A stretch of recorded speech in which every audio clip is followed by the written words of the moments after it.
So, hello. Hopefully, I'm going live right now. So, I guess it's third time the charm for this particular stream. People in the chat will tell me if this is actually broadcasting, but I've tried to have this stream on two previous nights, and on those two previous nights, there have been kind of minor parental obligations that have taken me away from doing this. Obviously, internet's secondary to real life, but everything resolved itself very well, and it looks like we're finally getting to do this stream. So I'm going to wait for a little more I'll wait for a few minutes so that people can come in. I think people will notice first and foremost that I'm kind of growing out a beard here. You know, that's the new look. I was kind of going for a Jonathan Frakes, William T. Riker type deal, but I think I hit Rod Dreher instead. So I'm hopefully not channeling too much of the crunchy con here. But at any rate, this is the new look. I decided, since I can't get a professional haircut due to lockdown, I might as well just grow out the beard, and actually keep it trimmed so I look somewhat respectable.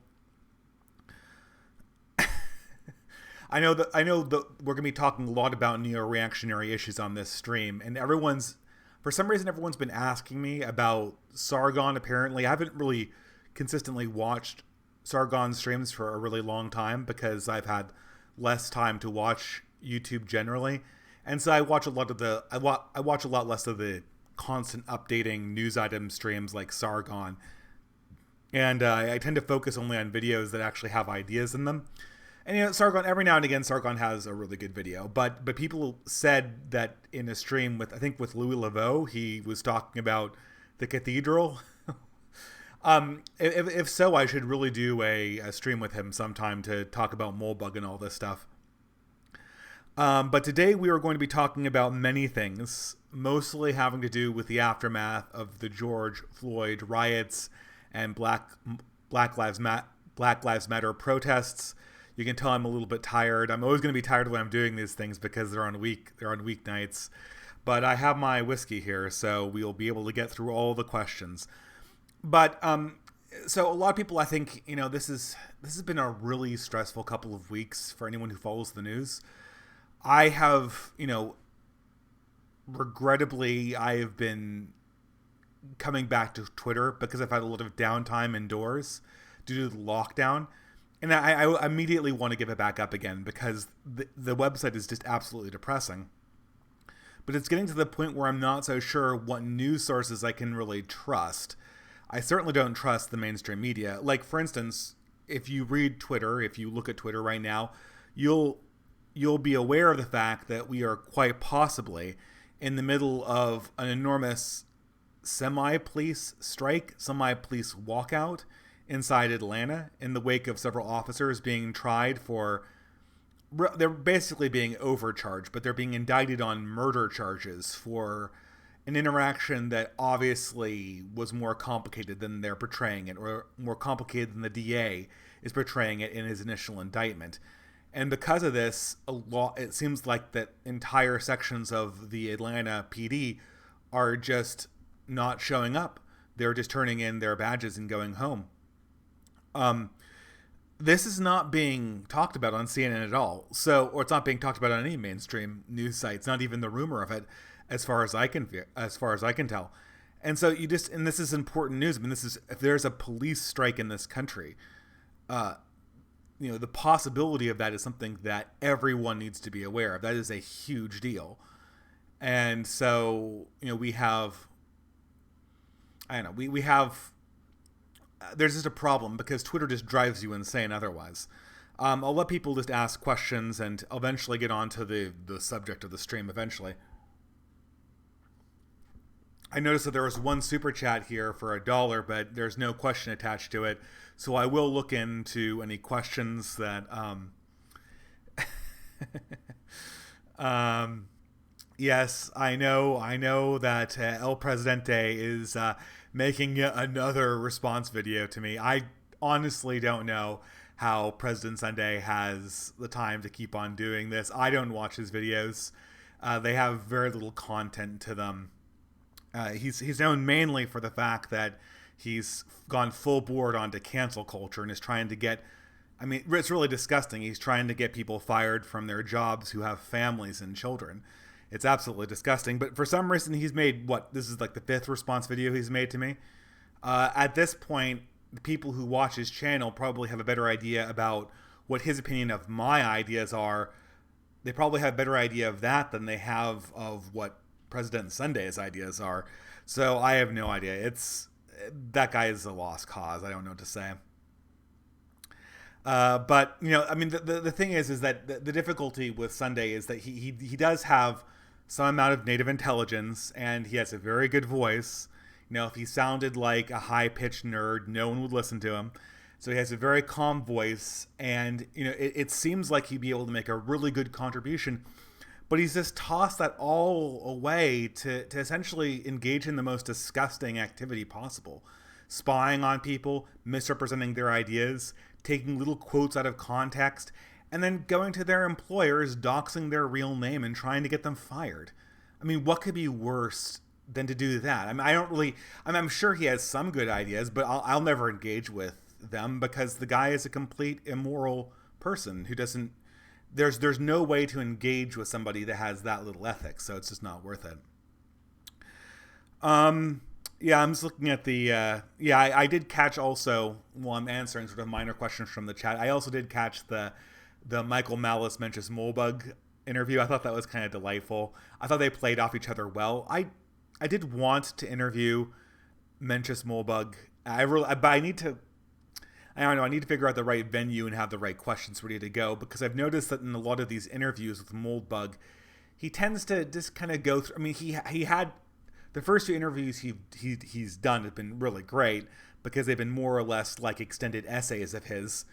But then you realize that he's more or less going through a pitch. He's more or less going through an interview plan he has already written out, and because of that. It's a little hard to listen to it for the 4th time, even though the ideas are really, really interesting. But that being said, perhaps I could get started on the single story state. Now, speaking of all the craziness that's been going on in Twitter between the CHAZ area and the CHAZ area is the Capitol Hill Autonomous Zone. Now, it's kind of funny because I used to live in Seattle. I left Seattle in fall of 2018 to live temporarily in Canada before moving back to California. And ironically enough, I used to go to Capitol Hill all the time. In fact, I had my kind of quote-unquote bachelor party. I hate using the word bachelor party because it makes it seem like we're doing something really unchristian. Basically, I just went out to a brewery and got drinks with, my friends. But we spent all of that time in Capitol Hill. So everyone from the wedding party is calling me and going like, man, was that where we celebrated, the night before your wedding, Dave? And I'm like, yeah, totally. That's the brewery. And now it's all cordoned off. It's an anarchist zone. It's become liberated. So it's been kind of funny that way. But this is sort of the surreal nature of it, because I mean, you have the mayor of Seattle, and I don't think I voted for her. But she's on Twitter, sort of daring Trump. She's on Twitter, and this is what's so surreal about this. Is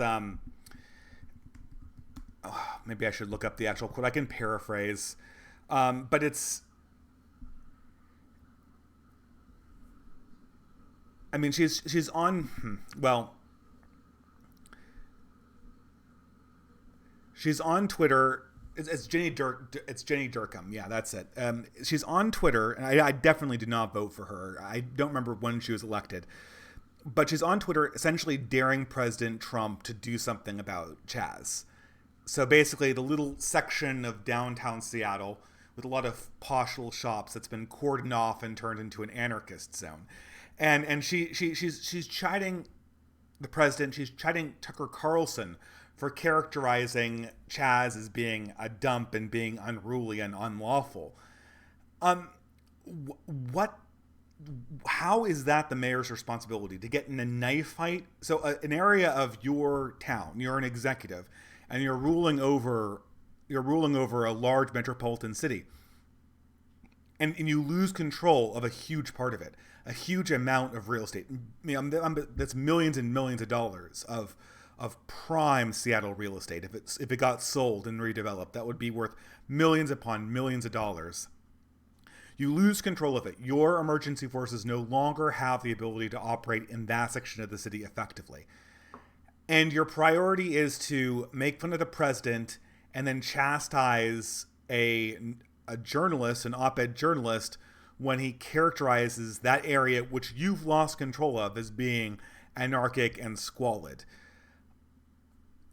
What is this? Is this high school? I mean, is there any responsibility here at all? This is sort of the height of anarcho-tyranny in a lot of ways. The question you want to ask the Seattle mayor is, you want to ask her, Mayor Durkheim, what's going on? Are you in control of Capitol Hill? Is it still under your purview as executive? And if you've lost control of it, or if you've given up control of Capitol Hill, who have you given it to? I mean, there's people marching around that area claiming to be rival police forces. I mean, this is basically how societies collapse. I don't know. It's bizarre. I never thought this level of professional malfeasance would be so on display in the government body of a large metropolitan area. This would be something that I wouldn't even think a small town mayor would be capable of. I mean, I might believe that the small town I live in right now, maybe they'd engage in some kind of stunt like this. It's a fairly progressive town.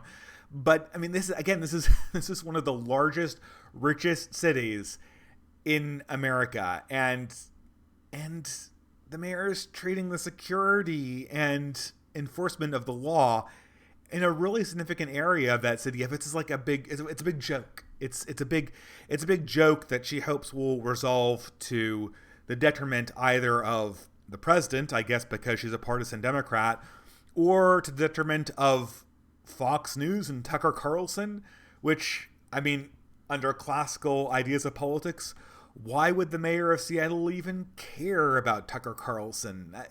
I mean, this is essentially where we are right now. We're at the point where our politicians are more concerned with the war they're waging against the media than they are with actually administering the country and taking care of the literal pieces of real estate that are under their purview and protection. And it's not this example. I say this because I lived in Seattle and I know the area really, really well. So every time I see a little slice of it, I can immediately think, oh, well, that's the baseball diamond. And right next to it, there was this little gin bar I went to. And right next to it, there was Elliott Bay Book Company and all this stuff. You know, I immediately have emotional reactions when I see what CHAZ is right now.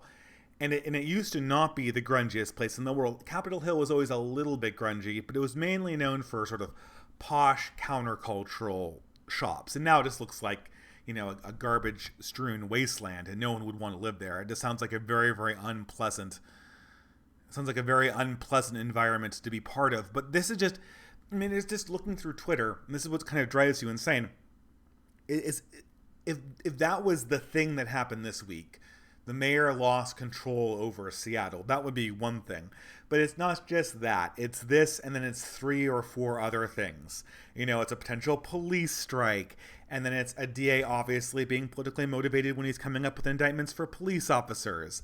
And then there's, you know, more possibility of civil unrest. And then there's the COVID virus coming back. I mean, it's really, it's impossible to keep track of all this stuff. And it's after a while, it's just overwhelming, and you want to ask who's in control of this country. And so this sort of gets us, and I know a lot of people are talking about this already in the chat, this sort of gets us to what I was going to talk about tonight when I mentioned the single story state. Now, this is something that came up in the first part of Mencius Mollberg's Clear Pill essays. And the single story state is sort of the basic way you run a society is that any ruling dynasty, any ruling control system has to have a story about why it's in charge. And in most of human society, there's kind of sort of only been one story, or at least in most primitive societies, there's only been one story about how this occurred. There was the single story. The gods came down and they nominated King Ramses to be the son, the literal son of the sun. Or maybe he was actually the sun god, I forget.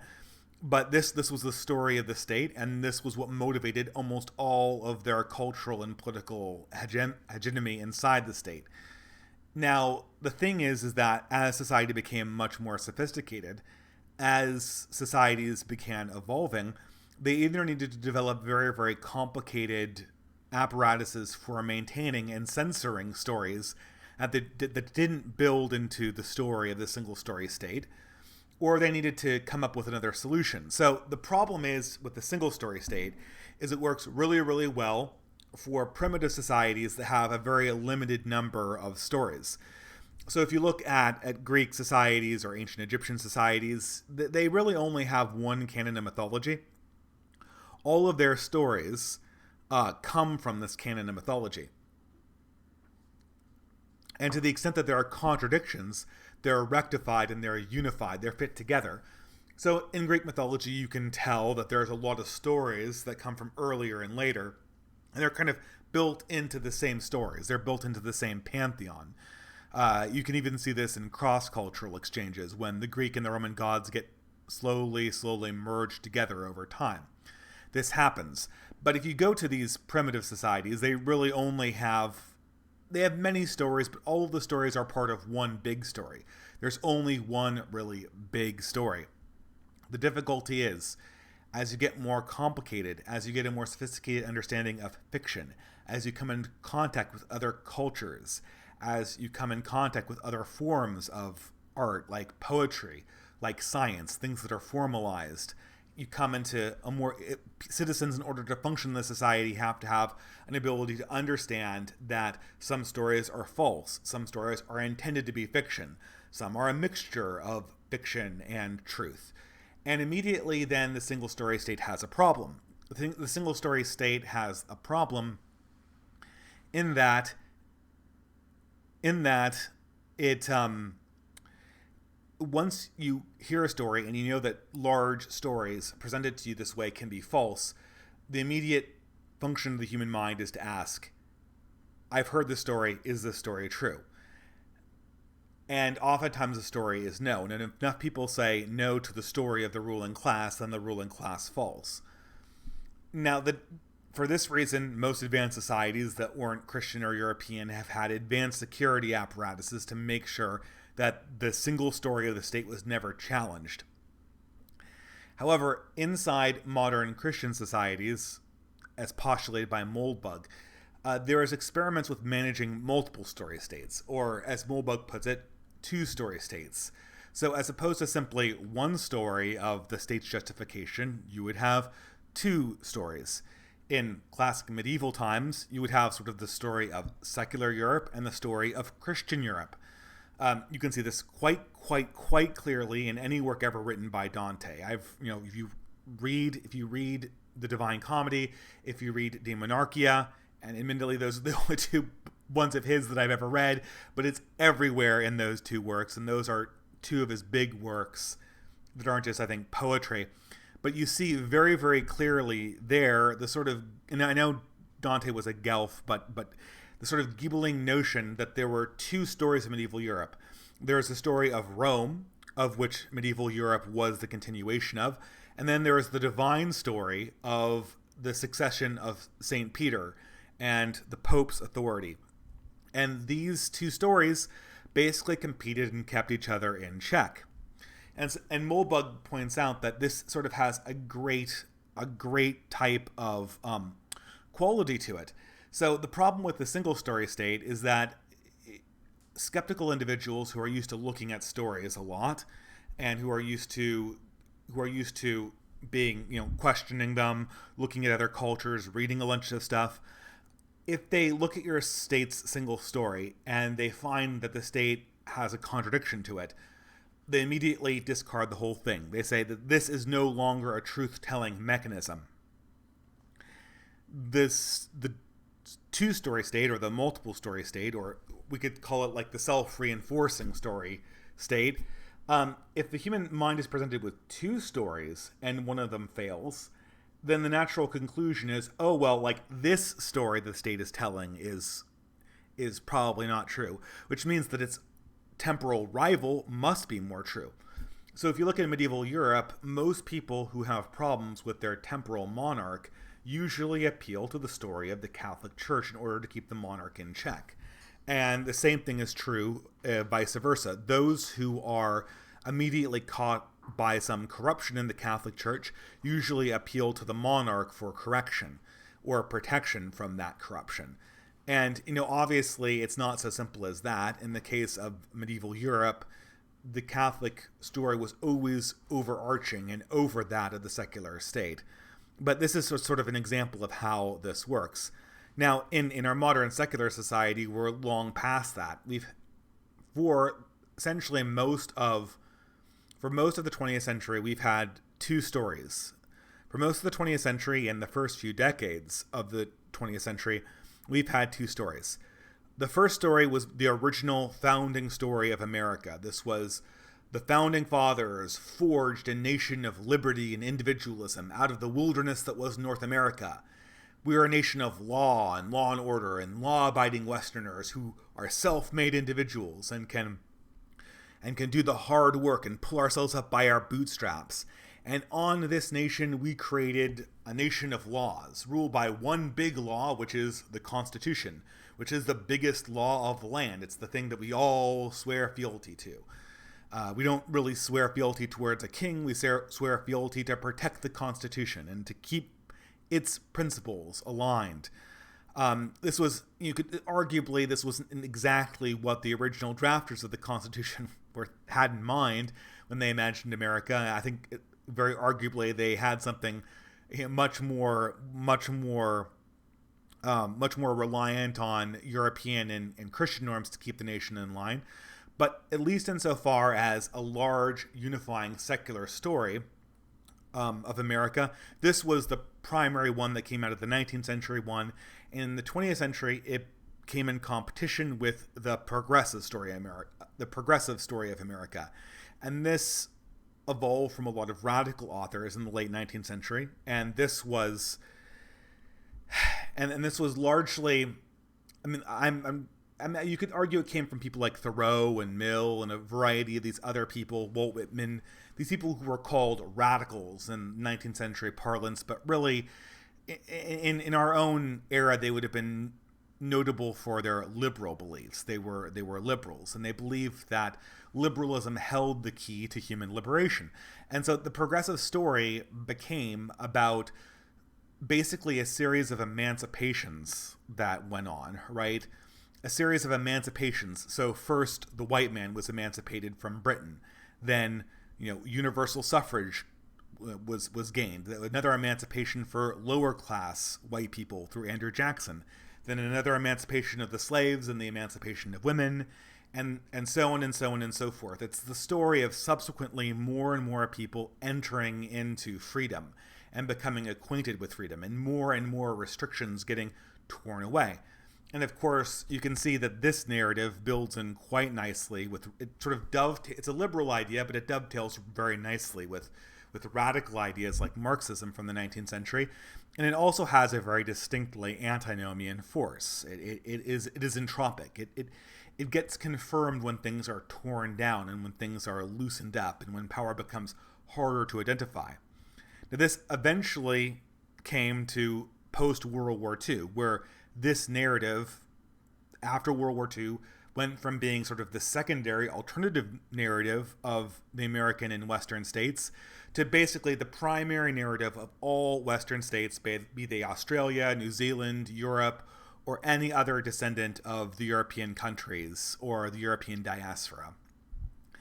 And this is sort of the civil rights narrative that we've been so accustomed to. The transition that we are currently experiencing in the year of our Lord 2020 is the death of the old narrative of America. This is the death of the constitutional narrative of America. I think that for a long time this narrative has been quite quaint. This idea that we were this constitutional republic, that was all born on individualism and pulling ourselves up by our bootstraps. I think Ron Paul was the last fanatic, sort of the dead cat bounce of this narrative. He was the last chance to actually make good on it. And since then, it's just been in free fall. And a lot of this has had to do with the fact of the Civil Rights Act, and this kind of works in with what we're seeing right now. We're seeing, and I'm going to get to the Supreme Court ruling. I'm kind of blanking on the name of it right now. I'll find it. It's something. I'll get it in my mind. There was a recent ruling in the Supreme Court having to do with gay, lesbians, and transsexuals, and the extension of basically the civil rights law to defend them against being fired or denied services based on that status. So I should say that, I think after World War II, we saw basically everyone who knew what was going on. Everyone who knew what was going on knew that the progressive story of America was ascendant, and only sort of the old fuddy-duddies, the people who couldn't let things go, still thought that the old constitutional form was anything other than a receding narrative. It was a narrative that we needed to have to maintain continuity with the old order, but it wasn't taken seriously. And I think the Warren Court went really far to demonstrate how it wasn't taken seriously. The idea of the court, at least before the 1930s, was that they interpreted very, very, very strictly. The Supreme Court, for those who are not American, had this sort of unenumerated power to strike down legislation or to correct laws that came in conflict with the Constitution. Now, originally, in the 19th century, this was applied in a very, very limited sense. But after the 1930s and the emergence of the Warren Court, this became sort of a prime way by which the progressive narrative got victories inside American society. Once public opinion became progressive enough, the court would inevitably push the progress through on a decision that would strike down certain laws. So, for instance, given a decision I agree with, I don't think this is too controversial even in reactionary circles. There was a Supreme Court ruling in the 50s that struck down laws against interracial marriage. Was this strictly decided at all? It absolutely wasn't. The grounds obviously was on the 14th Amendment and on the Equal Protection Clause. And the idea is that a state not granting marriage licenses to interracial couples was denying them equal protection. Now, the difficulty is that all available evidence says that when we created the 14th Amendment in the late 1860s, everyone who wrote that law did not think it pertained to laws against interracial marriages, because laws against interracial marriages were widespread. Also, the textual justifications was really a stretch. You couldn't find anything textually that would necessitate that opinion. So essentially, the Supreme Court just kind of hopscotched on their own decisions and came to the conclusion that this was unconstitutional. Again, I agree with it as far as good policy goes. I agree with that decision, but it was a leap. And the Warren Court continued to kind of make these leaps where it was obvious that neither the text nor the intention of the original amendments they were basing these decisions on were really commensurate until you get to Roe v. Wade. And you essentially have the justices using the 4th Amendment and the 14th Amendment and a variety of other pre-existing decisions on birth control to claim that abortion was somehow a right that was found inside the Constitution. Kind of in an insane fashion. So, anyway, this sort of brings us to where we are when we get to our current Bostock versus Clayton County. So here we have sort of an extension of a law, the 1964 Civil Rights Act. Now, the 1964 Civil Rights Act was another conflict between these two stories, because the 1964 Civil Rights Act essentially legalized racial discrimination, and I think it legalized discrimination on the basis of sex too. And this was completely in contravention of previous liberal understandings that business owners owned their own business and they could refuse service for any reason they wanted. The Civil Rights Act essentially got rid of all of this. And I think at the time, the problem was at the time when Americans passed the Civil Rights Act, they essentially saw the Civil Rights Act at that time as a very narrowly tailored piece of legislation that would directly target the integration of the South and the removal of Jim Crow from the South, the removal of segregation in private institutions. However, what was perceived by the elites and by the courts was that the 1964 Civil Rights Act was a revolution in our perspectives. It now said that businesses were essentially open to all comers and that this would be enforced by the state, and that the only reasons that a business could discriminate or remove service from a person would be for reasons that the state approved of and that the courts approved of. So this is essentially, but of course, and this is sort of how the whole hypocritical motion of our society has worked over the last 6 or so decades, or five and a half decades, is that nobody believed that in 1964. So the only way civil rights could work is if we sort of slow pedaled it. We essentially didn't take it seriously. We rolled it out gradually. And so we said, okay, well, this has some kind of limiting principle. Civil rights, because if you took civil rights seriously and said, civil rights integration is the only priority of the state, and insofar as it interacts with any liberal notion of private business or free speech or freedom of association, then those liberal freedoms that we used to think were sacred in the original story of America, those freedoms go down. That was what was actually being said in civil rights. But no one would have bought that in 1964. So what happened was we always assured conservatives, we always assured skeptics that there was some kind of weird limiting principle. It would go this far, but no further. Of course, there was no reason for it to only go this far. It would always go all of the way. There was no actual principle for the exception that they were carving out for themselves. But political practicality and political expediency required that they lied to the American people and assured them that indeed the logic of civil rights would stop here and your individual rights of freedom of association would start there. And so this is sort of what brings us to the most recent Supreme Court decision that I keep forgetting the name of.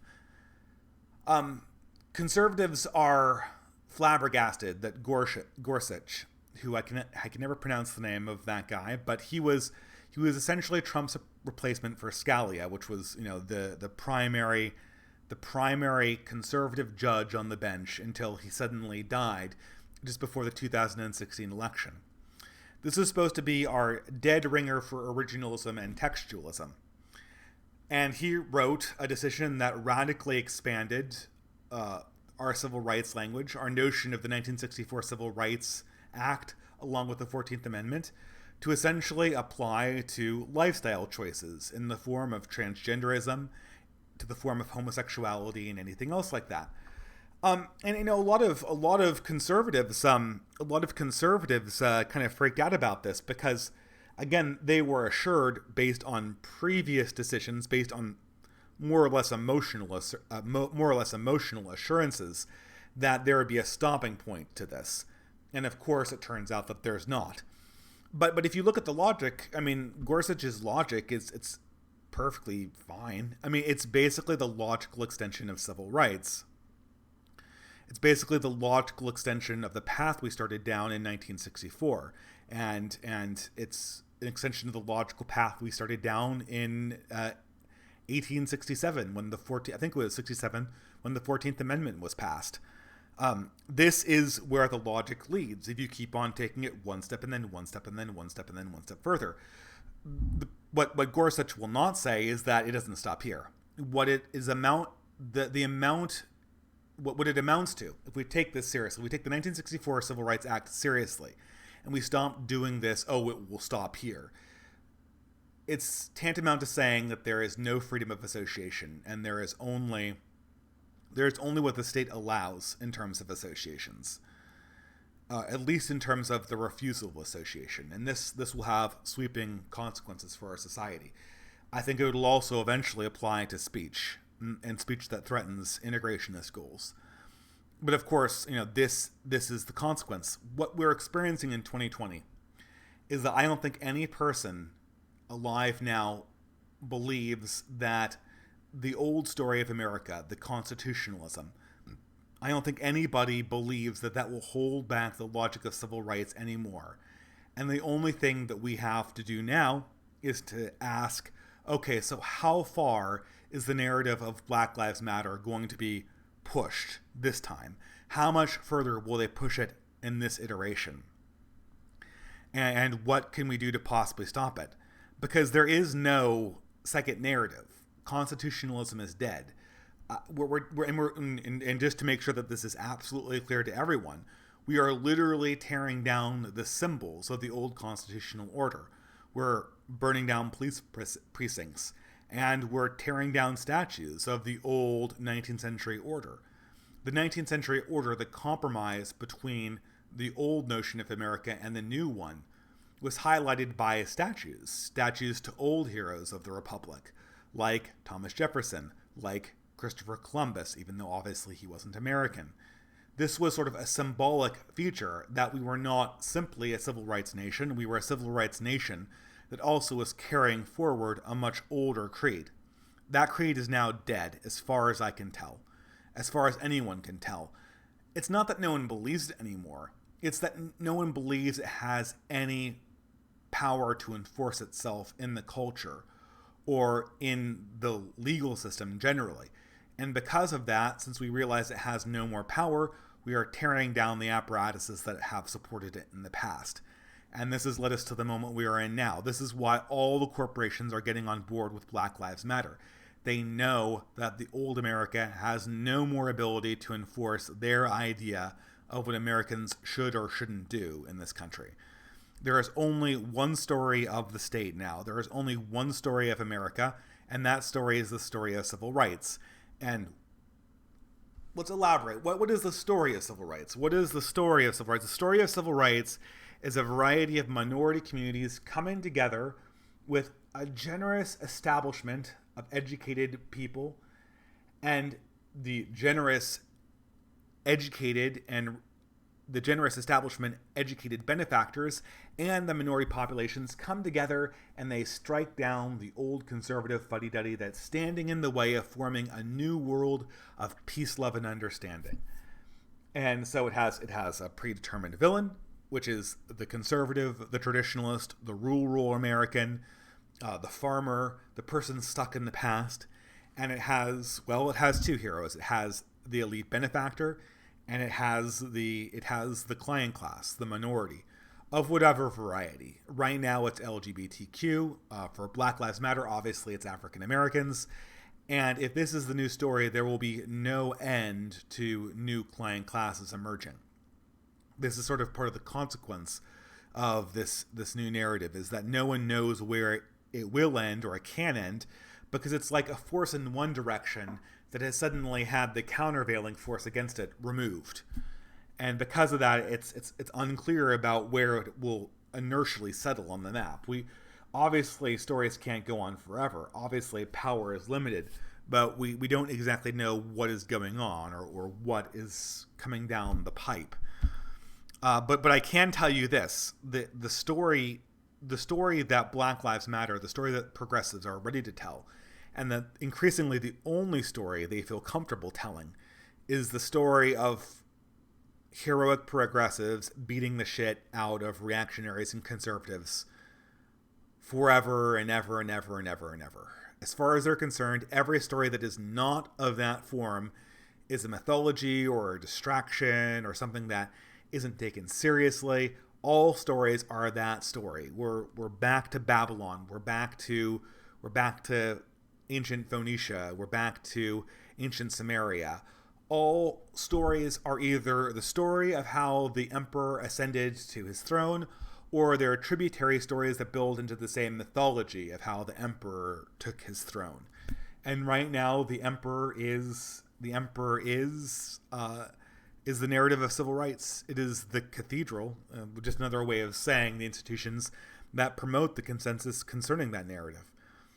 And that's the story of the single story state. And I guess the sort of the weakness of it, the reason why I think it will eventually fail, is just like in the ancient world. Once your state only has one story, it's almost like, it's not just like not believing that story is a threat. It certainly is. Saying that you're not in support of Black Lives Matter, the movement, is we've demonstrated this week that this is a fireable offense for a number of professions. This is something that people can and have gotten fired for. This is something that people have been disciplined for. This is the official belief. But it's not simply explicitly denying that story that causes the reaction. Because almost any story that does not directly buttress the civil rights narrative is a threat to the civil rights narrative. Because if any other story comes into our view, because there's no other story there to help us kind of, reconcile it with that Mulbuggian notion of, if this story isn't true, then the other story must be true. Because it's a single point of failure, any other story that suggests that there's a world outside the narrative of civil rights is a direct threat to civil rights, or the new concept of civil rights. And because of this fact, I think that we're going to have a very, very difficult time culturally figuring out even what it means to be an American who's not 100% on board with this notion of civil rights and this notion of the new world order that we're occupying. So that is sort of my story about the single story state. That was just the introduction or the warm up. But in the meantime, I'm going to grab a drink of water, and before I start doing super chats, I'll just give it a few minutes to settle. So give me a second because my palate's getting kind of dry here. If I can turn off the video, that is.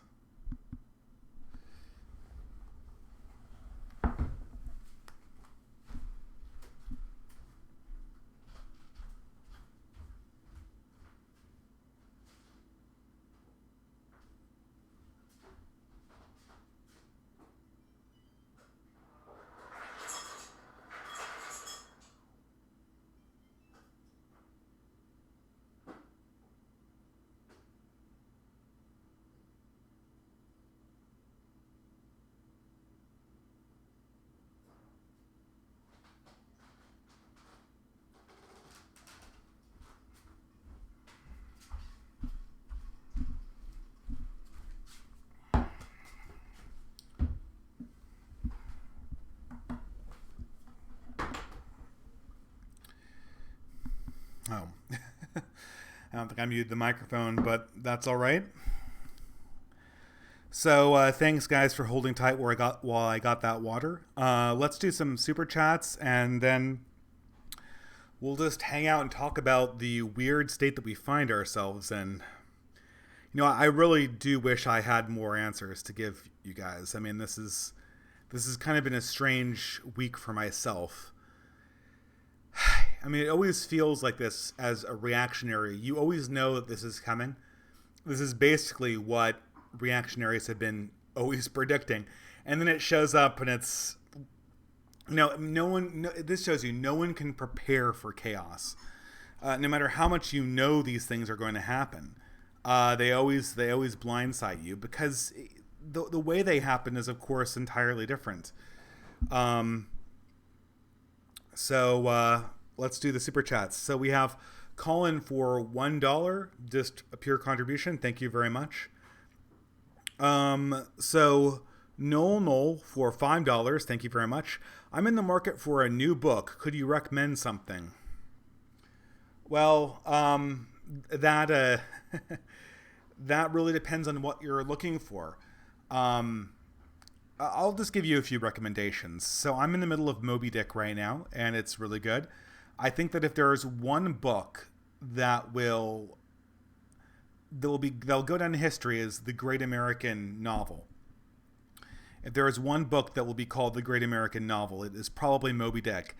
I imagine too that it will be seen, Moby Dick will be seen in hindsight as a story of America's disintegration.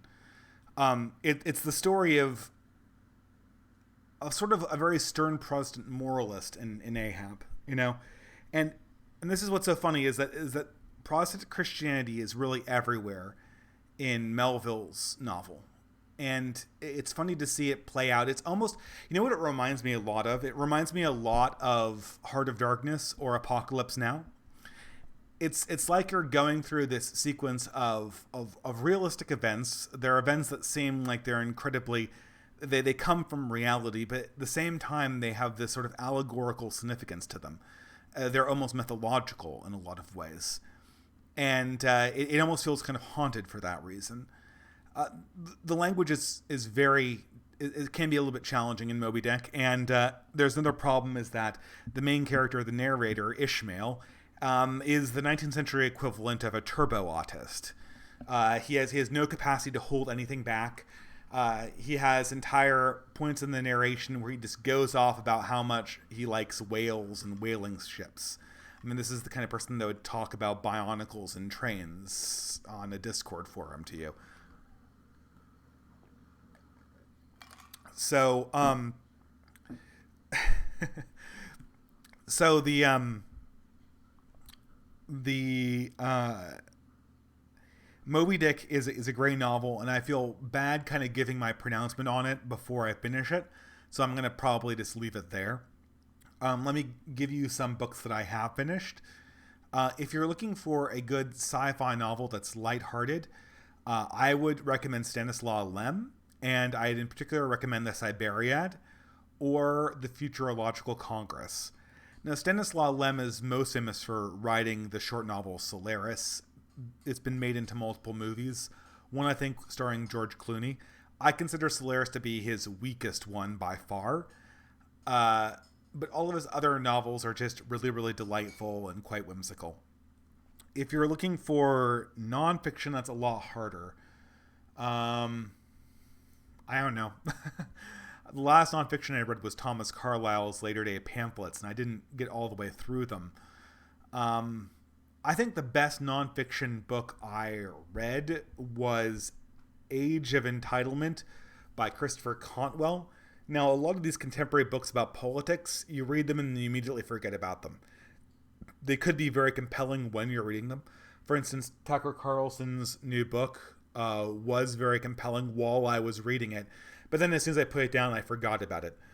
Christopher Cantwell's Age of Entitlement, which tells the story of civil rights and the transformation of America, very similar to the story I just told 10 minutes ago about the single story state. That is a good place to look for a nonfiction book. It's definitely the best contemporary nonfiction book I've read this year.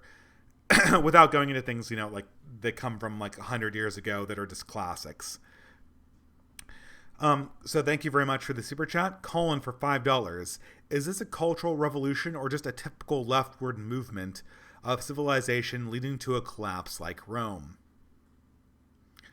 What's the difference? I mean, I think it's somewhat in between.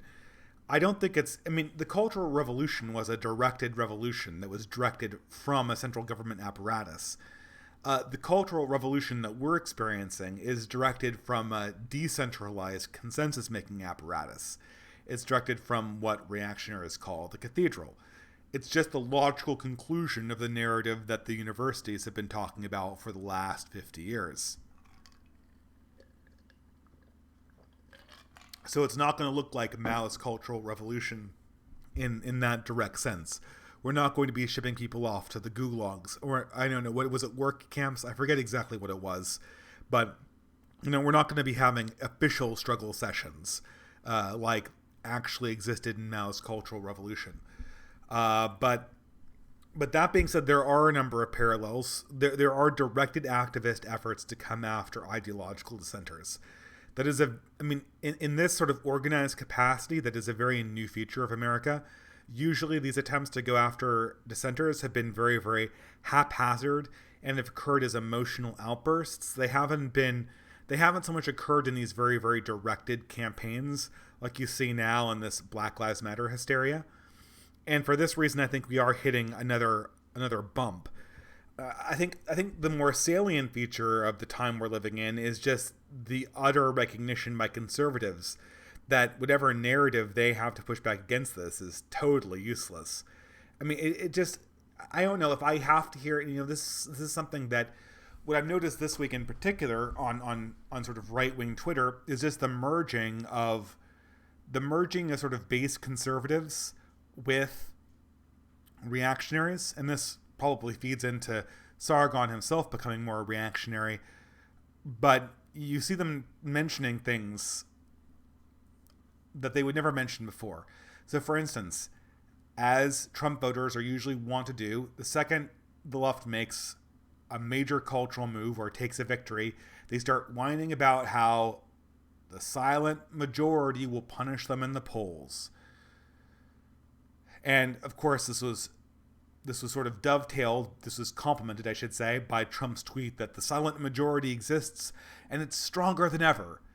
To which, of all people, I think Charlie Kirk responded, if the majority is cowering in silence next to the utter magnificent and terrific force of the cathedral and the progressive establishment, then that is not powerful. That is a position of weakness. And I mean, who cares if you win an election? You're not going to de-elect the establishment of the academy. You're not going to de-elect the establishment of the mainstream media or mainstream media institutions. That's not going to go away. The narrative that has dominated in our universities is not going to go away. And so you'll still cower in silence after the election of Trump in 2020, just as you cowered in silence leading up to the election of Donald Trump in 2020. The thing that I dislike is cowering in silence. I could care less whether people with red elephants on their little placards got put into, rather meaningless positions of power inside the Senate to decide over fiscal matters. I don't know. That doesn't seem very meaningful. Increasingly, that's seeming less and less meaningful to people. Without having any legislative power at the federal level, in the last month, the left has completely transformed our society. The society that we return to after this month is going to look amazingly different in a lot of qualitative ways than it did before. We're going to be entering a new America. And I don't think anyone really has an idea of what that new America is going to look like yet. That's sort of what we're trying to figure out in this truly strange summer of 2020. But we know that the change occurred, and we know that the change occurred without any help from the central legislative body of this country that should technically on paper be the sole ruler of this country's laws and regulations. So, that's why this conservative talk about the silent majority, isn't going to matter anymore. But thank you very much for your super chat. The Ducat for $5. Hey Dave, remember F4, Aunt Jemima, and Uncle Ben? Because losing those two icons really made America lose its way. Well, yeah, that's another thing that happened, right? We decided that we couldn't have Uncle Ben or Aunt Jemima on. I don't even know what Uncle Ben. I forget what Uncle Ben. What? Oh, Uncle Ben was rice. Okay, so apparently Uncle Ben sold rice, and obviously Aunt Jemima sold maple syrup, but that's no longer politically correct. It's a little sad. Obviously I don't care about corporate products. That's probably the last thing on my list that I really care about. But it just shows a degradation of the culture in a lot of ways. I remember a lot of friends in college, and I think this came up with another friend when I gave my PhD. They have this aversion to sort of the Brer Rabbit stories, the Brer Rabbit and Brer Fox stories. People might know them because they are the inspirational material to Disney's Songs of the South. Sometimes they're called Uncle Remus stories. These are really great stories. They're African folk tales, basically. The most famous one is Brer Rabbit and the Briar Patch, which I think is the inspiration for the Splash Mountain ride in Disneyland. And they're great stories. They're part of African culture and they're part of African American culture. Yet we can't celebrate them because there's this concept that because Uncle Remus is obviously a slave character and embodies what a slave would have looked like in the 19th century, therefore talking about his characters or his stories somehow is part of a racial caricature of African Americans. Or maybe it was part of a racial caricature in the past. Yeah, I mean, everyone loses. No one gets anything from that. It just, the entire culture is degraded. It's less, I mean, African American culture is degraded, it loses something, and at the same time, I guess European culture doesn't really lose anything, but I guess I might have that very, very cucked liberal attitude that you actually gain things, you gain enrichment for experiencing other cultures that you're not part of. But I don't know, maybe that's just me being a reactionary. Anyway, Lake, for $5, do you think hashtag white strike could have a desirable outcome? Lots of people are talking about it on Twitter. A white strike. I don't know what white strike is. I mean, white strike doesn't sound like anything that anyone outside of 4chan would be really excited about. It sounds, I don't want to insult the idea, but white strike sounds sort of like, I mean, the name is really, really cringe, right? So, I mean, I don't know. Is it supposed to be like white people striking or not doing their job? I think the one thing that the cathedral is really afraid of is now police strike. That would have sweeping ramifications for the radical left. It would force police into a confrontation with the radical left, and it would force even a lot of mainstream institutions that we're talking about defunding the police to basically have to eat their words and to admit, I mean, I guess, again, the cathedral doesn't have to ever admit that it lied, but I mean, we know what people said, and we know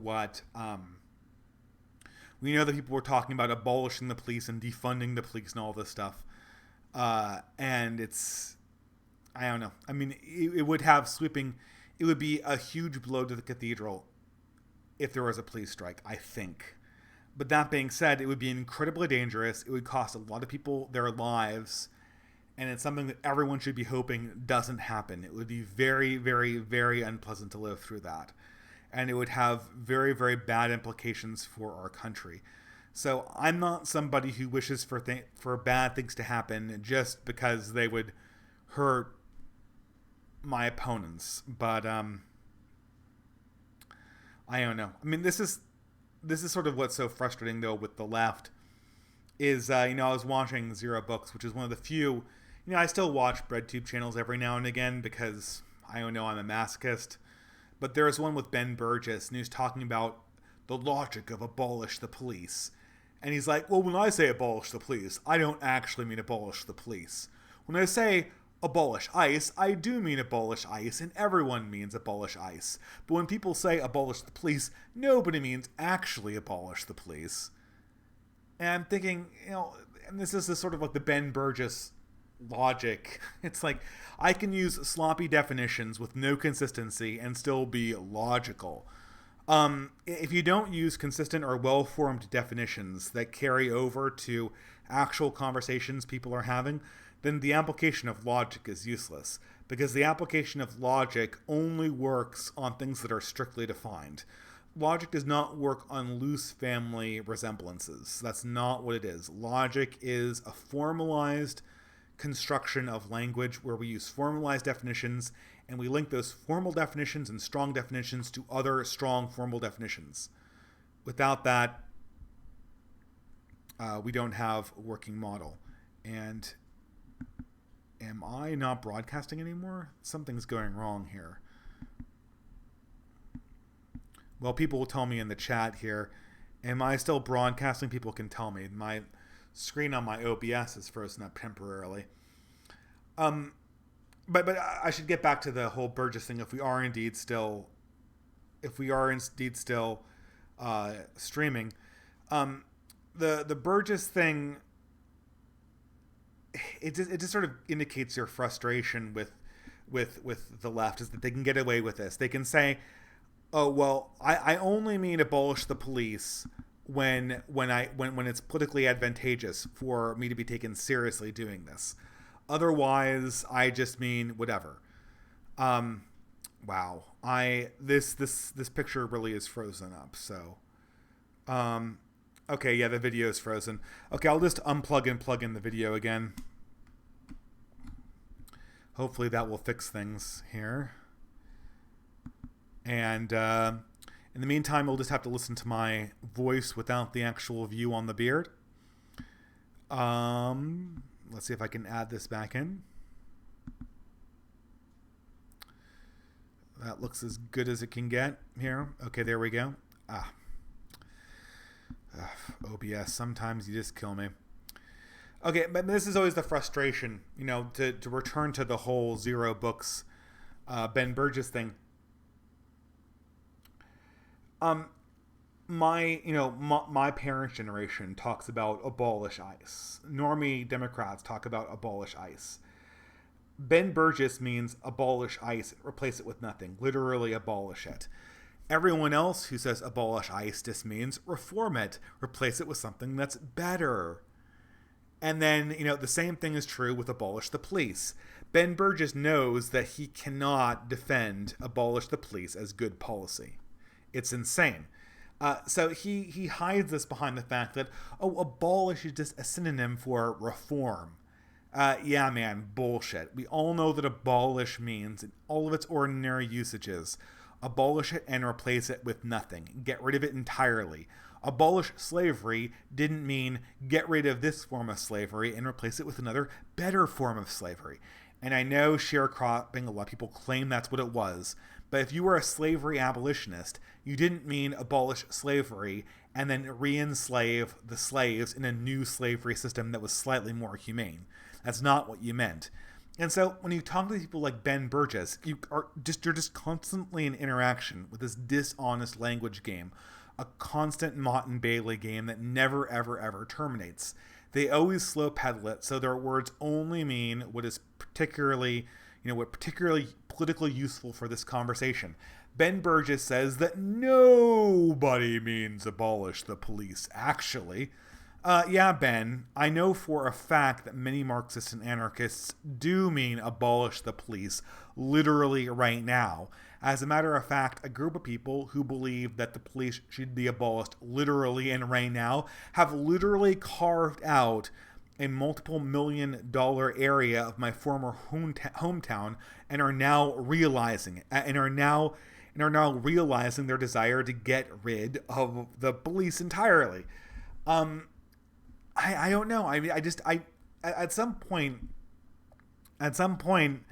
I don't know what to make of these language games. I feel that people like Ben Burgess have a right to understand that there's something that's deeply, deeply dishonest about this, and I don't exactly know how to have that conversation. I think well, whatever. Here we go. Okay, so Photon for £5.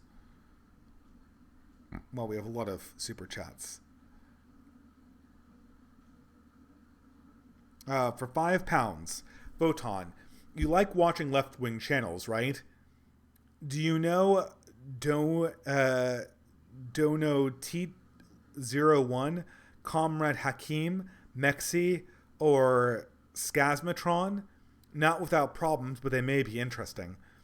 I know Mexi, but I don't know. I mean, to be quite honest, if it's not the Angela Nagel types on the left, I'm just getting very, very frustrated with the leftist content right now. Mexi, as far as I can figure out, is just your standard social justice warrior who's also a communist Marxist. It's really, really boring stuff. And I mean, maybe there is this brilliant Mexi video that has all of this insight And, it's just like something you'd see from Red Scare or something you'd see from Angela Nagel. Like, it's really good and really cogent and actually interacts with the reality we're dealing with right now. But for the most part, all I've seen coming from most of BreadTube or most of the new channels has been, I'm a social justice warrior who's also an anarchist or communist. And, this is sort of, the Vouch phenomenon is also part of this. And I'm getting really, I think once the George Floyd riots and protests happened, my patience with watching left-wing videos constantly posture on this subject and posture in really, really unconvincing ways. I felt like I was just watching sort of a virtue signaling contest. They all knew what they were going to talk about this last month. They all had the same talking points. And it was just a contest to see who could affect the most care and the most support for these frankly insane policy decisions. There wasn't any conversation. I like channels and I like content creators that have a certain amount of honesty and sincerity to them. It's why I've always liked people like Millennial Woes, even though I've disagreed with them on a lot of stuff. It's the confessional nature. It's the honesty. It's the sincerity. And I feel like the death of the two-story state in many ways has meant that all leftist channels have had to become sycophants to the one remaining story of civil rights, regardless of what other ideas they may have had otherwise. So I can't comment on most of those channels, but thank you for the suggestion very much. And I'm going to have to hurry it because there's just so many super chats tonight. So Kiewicz for New Zealand, $10. Words matter, cried left. That's why they knew to blur the lines between gender and sex. That's it's so many things. I mean, it's funny. Like on any given week, right? This whole J.K. Rowling sex versus gender thing would be something that everyone on the right and left would talk about, and we'd have an interesting conversation. There was even a Vouch video where he talked about refuting J.K. Rowling's trans, I think he called it TERF manifesto, or transphobic manifesto. And by transphobic, people mean care about sex in any way. Of course, as far as I could figure out from the original tweets, and I have to admit that I haven't actually read her essay, although I've been told that it's more or less what J.K. Rowling expressed on her Twitter feed. All J.K. Rowling is saying is that I believe in sex matters, and that adult biological women are a category that society needs in order to function properly. This was common sense until 5 years ago. But of course, this is not something that is allowable in our single-story state. This is not part of the single story. It contradicts the single story because that communicates that civil rights has to stop. That there is a point where civil rights can't go forward anymore, or maybe the underlying logic of civil rights is flawed. The problem with civil rights is that it's like a shark. It has to keep on moving and growing to survive. For two reasons. If it ever stops, then there has to be a reason for it to stop. And that reason has to be enthroned as part of the story of the single-story state. And the second, there is a reason for one civil rights case to stop and hold back, there might be a story for all civil rights cases to stop or be mitigated in some way. And this means that the industry that's sprung up around handling the ever-growing notion of civil rights is going to stop. And with that, and this is sort of the second reason why civil rights has to keep on going, with that is also going to go the left's opportunities for expanding their funding and activism apparatuses inside the legal professions and inside the HR departments, which is another reason why you constantly have to invent more and more and more identities that could be oppressed under the civil rights framework. So that's going to necessarily happen. But so it has to keep on expanding. But this is so according to the left, gender exists. I don't agree gender exists, but according to the left, it exists as something that a person can correctly be or not be in an objective sense. So you can say someone is objectively that gender. And And according to leftists, when they're in a debate, biological sex also exists. The problem is that on top of this distinction and this category distinction that they're trying to make, there's a moral assertion that nobody can have any good reason for ever wanting to talk about or preferring or discriminating on the basis of biological sex. But we could based on gender. And this is absolutely insane. Biological sex has, for most of human history, been the only thing that society on a collective level has needed to really discriminate for. We don't care about your gender identity. We care about your biology, because your biology is what reproduces the human race. Your biology is what creates the physical reality of your form, of your body. This is what essentially creates the sexual dimorphism we see in our species. This is why we segregate athletic events. And so because of this, the left they're left to, because they're forced into this narratively, they're left sort of in this really weird position. They admit biology exists. They admit that it's objective. Sometimes they admit gender is totally subjective, which it would have to be. And yet we're supposed to politically enthrone the subjective quality and not politically recognize or quantitatively recognize the objective quantity. Because politics. Because that is what's needed to keep the single story going. And so that's what has to happen. And so this is what's sort of happened with the J.K. Rowling thing, with all of the freak out over her apostasy. And I don't know. The question is, how long can this keep on going? How long? We now know that civil rights doesn't stop. How long can it keep on going without accumulating so many internal contradictions that it just collapses under its own weight? And this is not a question I can rightfully answer right now, but I think we'll see some kind of limitation to this, because in addition to going forward, it's also accelerating. We went in 1 week from toppling Confederate statues to toppling Columbian statues to toppling Thomas Jefferson. This is not slowing down. This is speeding up, and I don't know why it's going to be. I don't know where it's going to end. It has to end somewhere, because it can't go on forever. But thank you, Keywitch, for that super chat. This is so funny. I could probably dedicate an entire stream just to talking about gender and sex, and that would be super, super interesting. I'm looking at my wife. Never mind. She's watching a video. But I could spend an entire session talking about gender and sex. But that category, it just I saw it for 5 minutes and then immediately got replaced by another crisis, like in a second. And the news cycle just can't sustain something like that. I'm worrying about social order decaying in front of our eyes. Thea Mania for $5 American.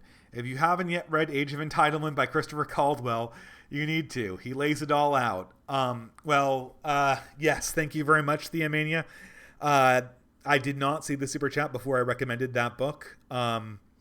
But yeah, but you and I are on the same page, and probably you heard the single story state thing, and you could recognize inside of that a lot of stuff that Christopher Caldwell talked about.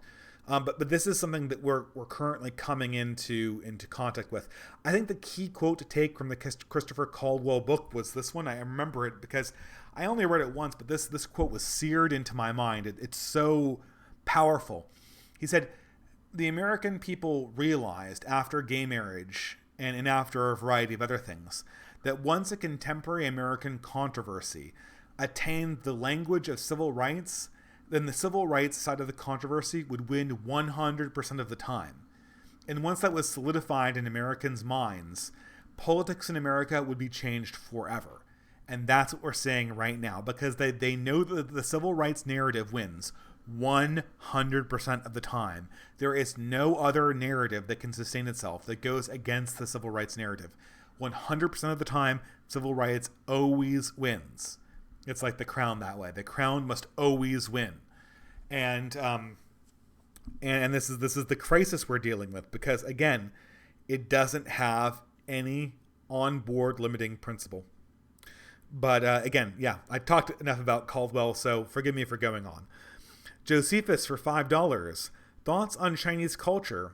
I've always been impressed with their classicism, and Confucius, who is startlingly akin to the traditionalist school at times. Okay, so I have to confess here that I was always more of a Nipponophile, a person who liked Japan, than China. I always thought that the Japanese culture is warrior based, and it's romantic. Chinese culture is mercantile and more realistic. It has a more satirical dimension to it. It's more worldly. It's more diverse in a lot of ways too. But I what is it? 12 years ago, I read the Analects by Confucius, and I was very impressed.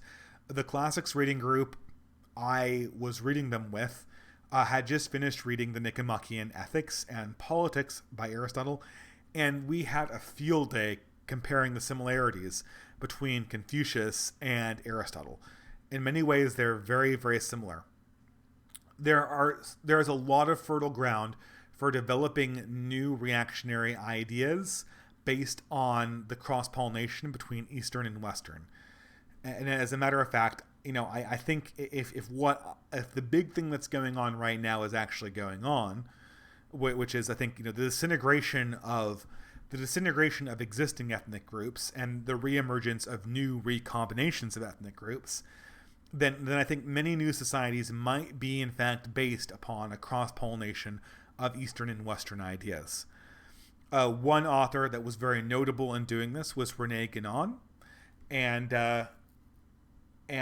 I highly recommend him. He had a very, very weird face, but again, I feel like I've just sort of dived into a rabbit hole there, so I'm going to back out there. But I admire Chinese culture.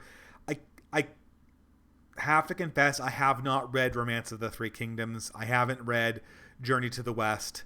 I haven't read any of the great classics. So I feel that I'm just not as I'm not necessarily as well read on Chinese culture as I should be to answer that, but I know that there's a lot there. Photon for £2. Maybe civil rights and anarchists and the anarchist story will split. Yes, that's true. There's one problem with the anarchist story, and that is that it is totally insane. And people who follow it we're talking about anarcho-communism, like the beards. We're talking about anarcho-communism, then that narrative is totally insane, and it leads to a dead end. I don't think the anarchism really threatens a narrative ever. I mean, all the cathedral. One of the reasons why the cathedral is so comfortable with anarchists is that the anarchists are so easy to get rid of. They never organize. They never fight back, and they never can because they're never organized enough to, at least at the level of their rivals. And at the same time, their societies self-destruct. Their societies are squalid, and they either work because there are people marching around the factories carrying automatic rifles, and the whole system is run as essentially an extension of some kind of pseudo-military apparatus, which is itself not very anarchist, or the societies that develop are completely anarchic and decentralized, and there's no order, as we are seeing in CHAZ and Seattle, and then they completely disintegrate. I don't think that anarchism is serious, and therefore I don't think it can be an alternative story. I wouldn't be surprised if Marxism or some variation on classical Marxism could provide an alternative story. But I think Marxism is a little bit played out for similar reasons. It has similar problems. The Marxism that could really stand up to progressivism and the story of civil rights was the Marx of Lenin and Stalin. And unfortunately, I don't know how much space there is to expand that, given the history of the 20th century. Exigent Marxism that we have it right now is more or less anarchism with more steps involved. and it's more or less non-threatening for the same reasons. So I'm pretty skeptical of that. Now, I think probably a lot of people will ask, well, in America, why wasn't there a religious story that threatened constitutionalism and the civil rights story? Well, this is sort of the reasoning that Moldbug lays out in his pamphlet, How Dawkins Got Pwned. The reason is because when the founding fathers created society, they wanted to create a non-ideological state. And in their understanding, ideologies would always have a religious component to them. So what did they do? They created an understanding of a separation between church and state, which meant that the state would not be ideological. Well, of course, the state has to kind of be ideological. So in the 19th century, what this encouraged was it encouraged varieties of Christianity, mostly Protestant, to develop themselves into secularized myths of American emergence, either in the progressive civil rights form, although no one used the word civil rights in the 19th century, or in the more originalist, constitutionalist, liberal, conservative form that we know today from modern conservative parties, at least in North America. And they, in order to succeed and take power in the government and in teaching institutions, they had to be non-denominational, which is what essentially excluded the religious from taking a seat at the table in this competition. Now that order might be in the process of disintegrating. As a matter of fact, I kind of hope that it is, and we'll see what comes of it. But I don't know. A very, very hard question to answer from where we stand right now. Paul Cornelius for $5. Sorry I can't make it to the stream. Hope all is well. When will you get Mencius Moldbug and Michael Malice on the stream? The two MMs. So it could be MMMMDD. I would like to do a Sargon Mencius Moldbug cross stream. That would be the largest clusterfuck in the history of YouTube right-wing streams of all time. It would be beautiful. It would be beautiful to have Sargon and Mencius Moldbug on. The problem is, Sargon's a good guy, but he doesn't really have very many, blindingly new ideas, but he speaks very well. And Moldbug is the opposite way. Moldbug doesn't say a sentence without saying and 3 or 4 times. And I know that I'm one to talk. I flub every 10th word. And I do say every now and again. But with Moldbug, it's kind of humorous. I always, someone asks him the question in a live stream environment, and I'm always counting down, okay, how many ums and uhs are we going to get this time? But it would be really fun. That would be really fun if I could ever pull that off. Well, we'll see if I can do that. My wife constantly says that I should try to get Curtis Yarvin on, so we'll see what happens. Spaghetto for $5. Is your opinion that at this point opposition is pointless, and it's all a matter of carving out a little corner of the brave new world? Well, I don't want to say opposition is pointless. What is obviously pointless is thinking that Trump's reelection might slow down the trend that we see in the one-story state, but it's not going to end the one-story state. Trump is not a counter story to the one-story state. Trump is not a replacement story to the one-story state.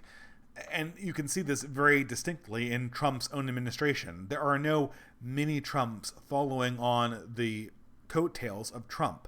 There were many, many Obamas following on the coattails of Barack Obama. Most of the younger politicians are essentially trying to copy Barack Obama's sort of intersectional, quasi-radical, quasi-moderate style in their own political careers. Trump really doesn't have that. There are a few candidates here and there that are real rabble-rousers, but they don't really seem... Trump isn't a template you can copy. He's an animal of instinct. And because of that, these rabble-rousers, if they succeed more or less by being their own thing, and not really because they're following along in a path that Trump has blazed. And sort of this is I mean, even we see on the crude or political front, there is no counter narrative to the Democratic narrative. But on the broader, longer range cultural front, no politician will generate a counter story either.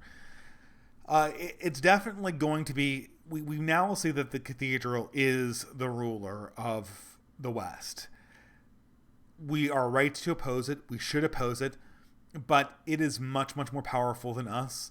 So it's necessarily, when we get what we want, it's going to be carving out a little corner of opposition. Now, I think that we can and should do that. It's something that is absolutely within our powers to do, and it's necessary, because from those corners will emerge new stories that go against the single story of civil rights.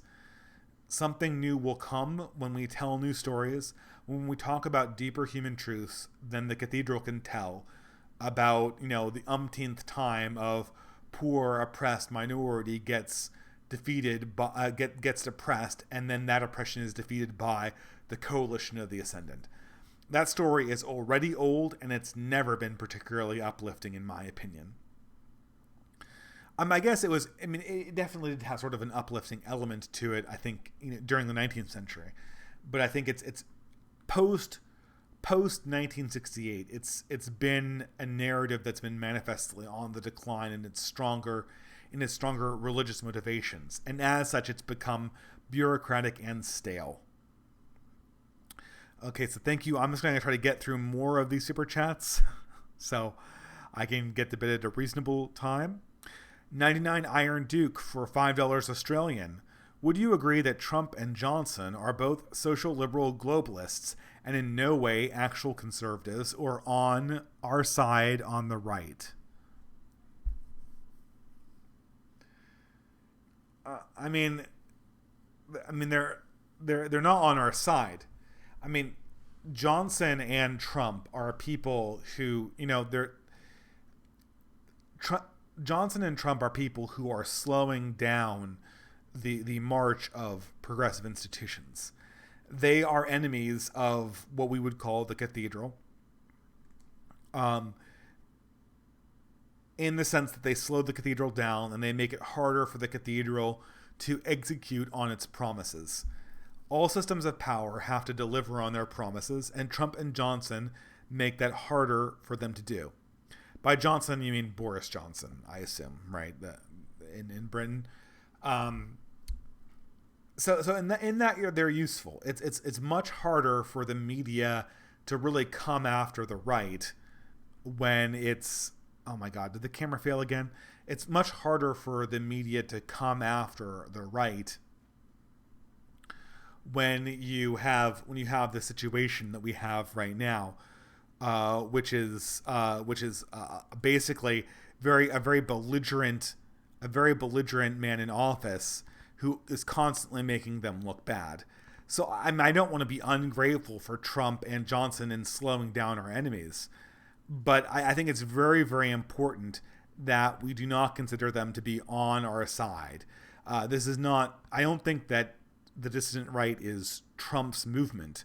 Trump is assisting us in playing a necessary role, and that's really all he is.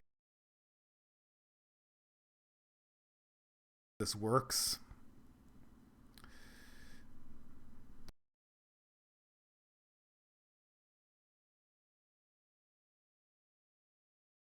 Working. It looks like it is on my end. Is my video just completely out?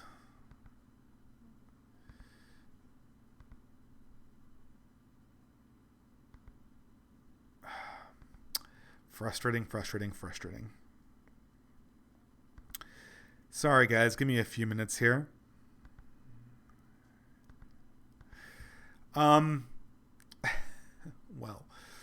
oh.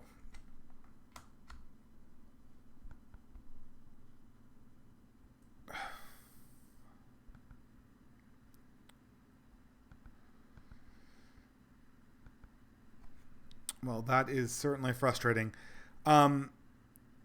So, is the audio cutting in and out now too?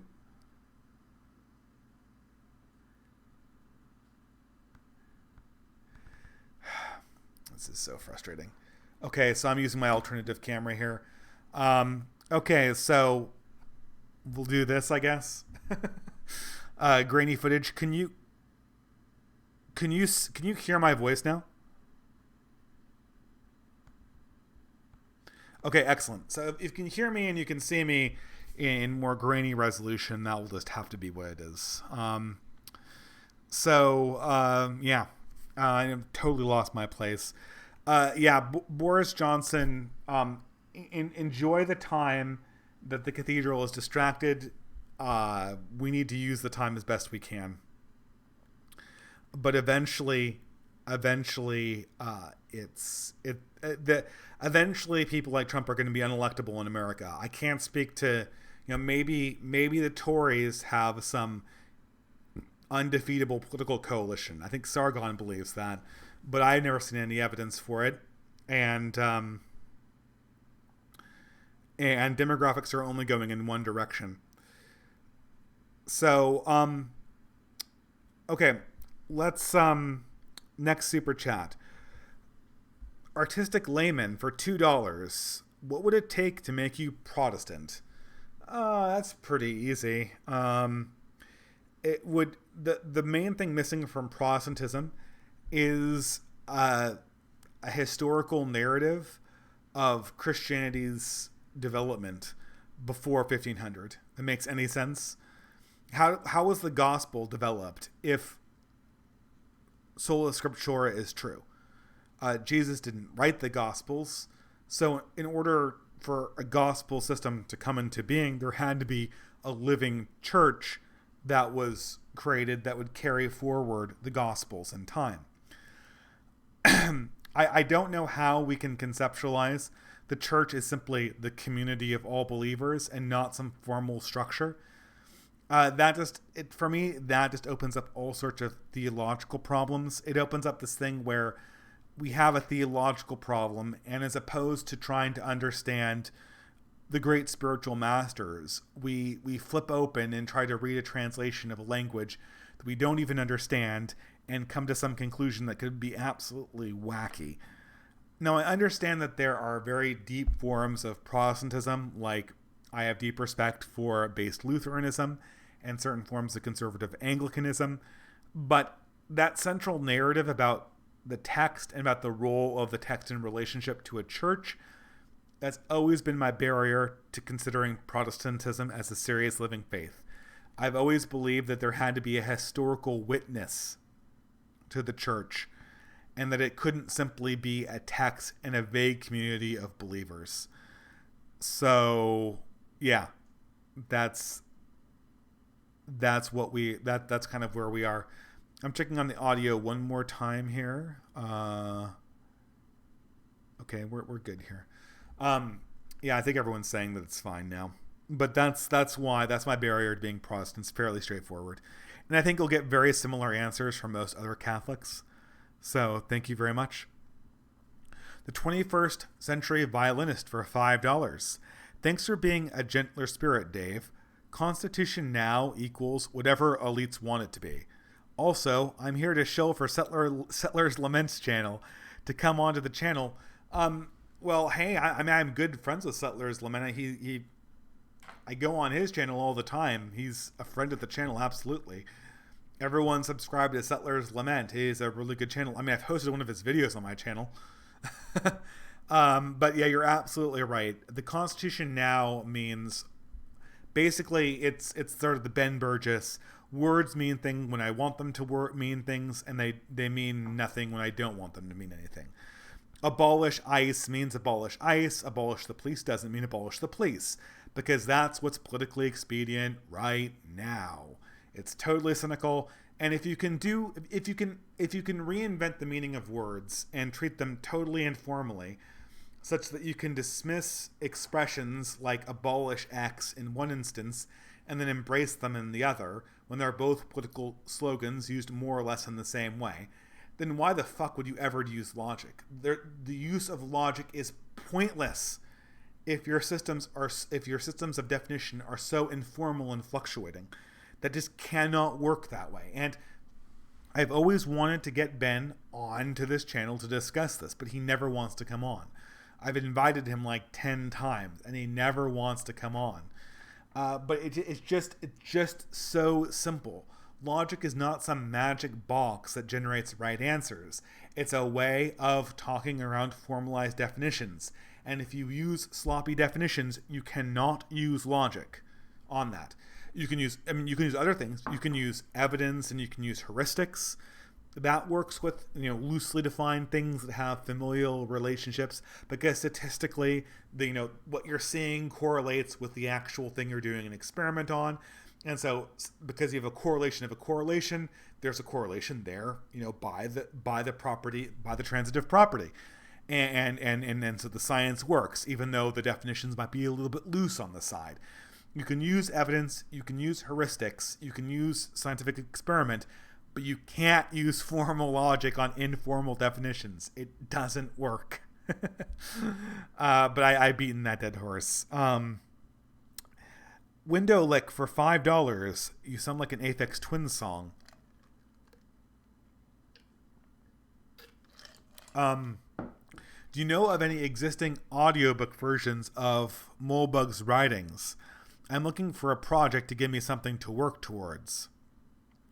Well, I've read a few of his shorter essays.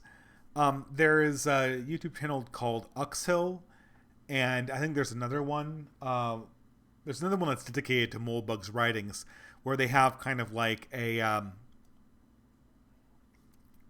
robot voice read his blog posts. The problem is that you either tolerate the robot voice or it drives you absolutely nuts. If you can't tolerate the robot voice, then that's going to be useless for you. Reading, actually creating an audiobook for the big blog posts like How Dawkins Got Pwned and An Open Letter to an Open-Minded Progressive would be quite an interesting project. I think, though, that would be about 40 hours of material. Maybe I'm overestimating it, but it's really long. Maybe it's more like 20, but it's full audiobook length, so that would be a huge project. But it would be a really good one. Look for the channel Uxhill. If you type in Mencius Molebug Open Letter to an Open-Minded Progressive, you'll get it on YouTube. Yeah, but I don't know what your tolerance is for the robot, for robot voice to text to voice speakers. Mind's Eye for $5. After watching Settler's stream on Left Fiction, is a trad codex on Harry Potter on the horizon, as Rowling is now cancelled by her former fans? No, but I there is a trad codex in the works for Shrek and Steppenwolf. Harry Potter trad codex focuses on fiction that was very meaningful for me. And while I read Harry Potter very, very late in my intellectual development, it never really had much of an impact on me. It might come up in passing in other trad codex series, but I have the full notes for the Shrek one written out. And it's really sort of a direct companion piece to Lindsay Ellis's discussions of Shrek and really the entire period between 2001 to 2012. It really gets to the heart of what that period of time meant. And it's been something that's been on my mind a lot recently. So the Orville 9999 for $5. When did the culture war turn from everyone versus the SJWs to right versus left? Is the later really preferable over the former? Well, the culture war was always right versus left. I think you mean YouTube culture war. Yeah, I mean, I think you mean YouTube culture war. That's really how I'm going to perceive this question. I mean, this is the thing is, I mean, it's mainly Gamergate and the fallout of this, right? There was this nerd culture phenomenon that was really the last thing. This is the last pre-Great Awakening feature of our culture, was sort of the nerd culture and new atheist type thing. That was the fad that took YouTube by storm. And it was all about my liberty, I'm an individual and I want to consume product and just go my own way. And when they realized that really the atheist project was in service to a broader left-wing agenda, and they were expected to pay deference to that greater agenda, a lot of them rebelled against it. But the thing is that anti-SJWism is contentless. So everyone has to come up with an ideology that makes sense. So really there had been, and I think, was it Closington or was it Settler's Lament who came up with this distinction? I think it was actually Closington. There are three camps that emerged out of the SJW versus everyone dynamic that played out from 2013 to 2016. There were the people who went back to the left, like TJ the Amazing Atheist and Hannah and Jake, formerly Hugo and Jake, and they're basically the atheist nihilists. They just want to consume product and bitch about those old stodgy conservative Catholic and Protestants. They basically want to relive 2008, and they want to pretend that the real thing that's besetting America and American liberty is Jesus camp and the evangelical Christians that live on the interior of this country. And if you watch YouTube channels like Hannah and Jake, you'll get them whinging about Chick Tracts. I mean, do you remember Chick Tracts? He's like this cringe Protestant pastor who makes these little comics that have like these horrible anti-Catholic, anti-atheist, anti-gay stuff. That's the most cringe you could ever think of. The only reason why anyone knows about Jack Chick is because atheists love holding him up on stage and laughing at him. And if you still want to laugh at these cringe figures who live in some godforsaken place in the middle of nowhere in Wyoming, then you can go over to Jake and Hannah and TJ Kirk's channel, and you can huck it up to them while the left burns the cities to the ground. But for most people, that's not good enough, right? For most people, we can't just retreat to our little rooms, consume product, and laugh about the chuds and the hinterlands who are so much stupider than us and still believe in sky fairies. No one's buying that anymore.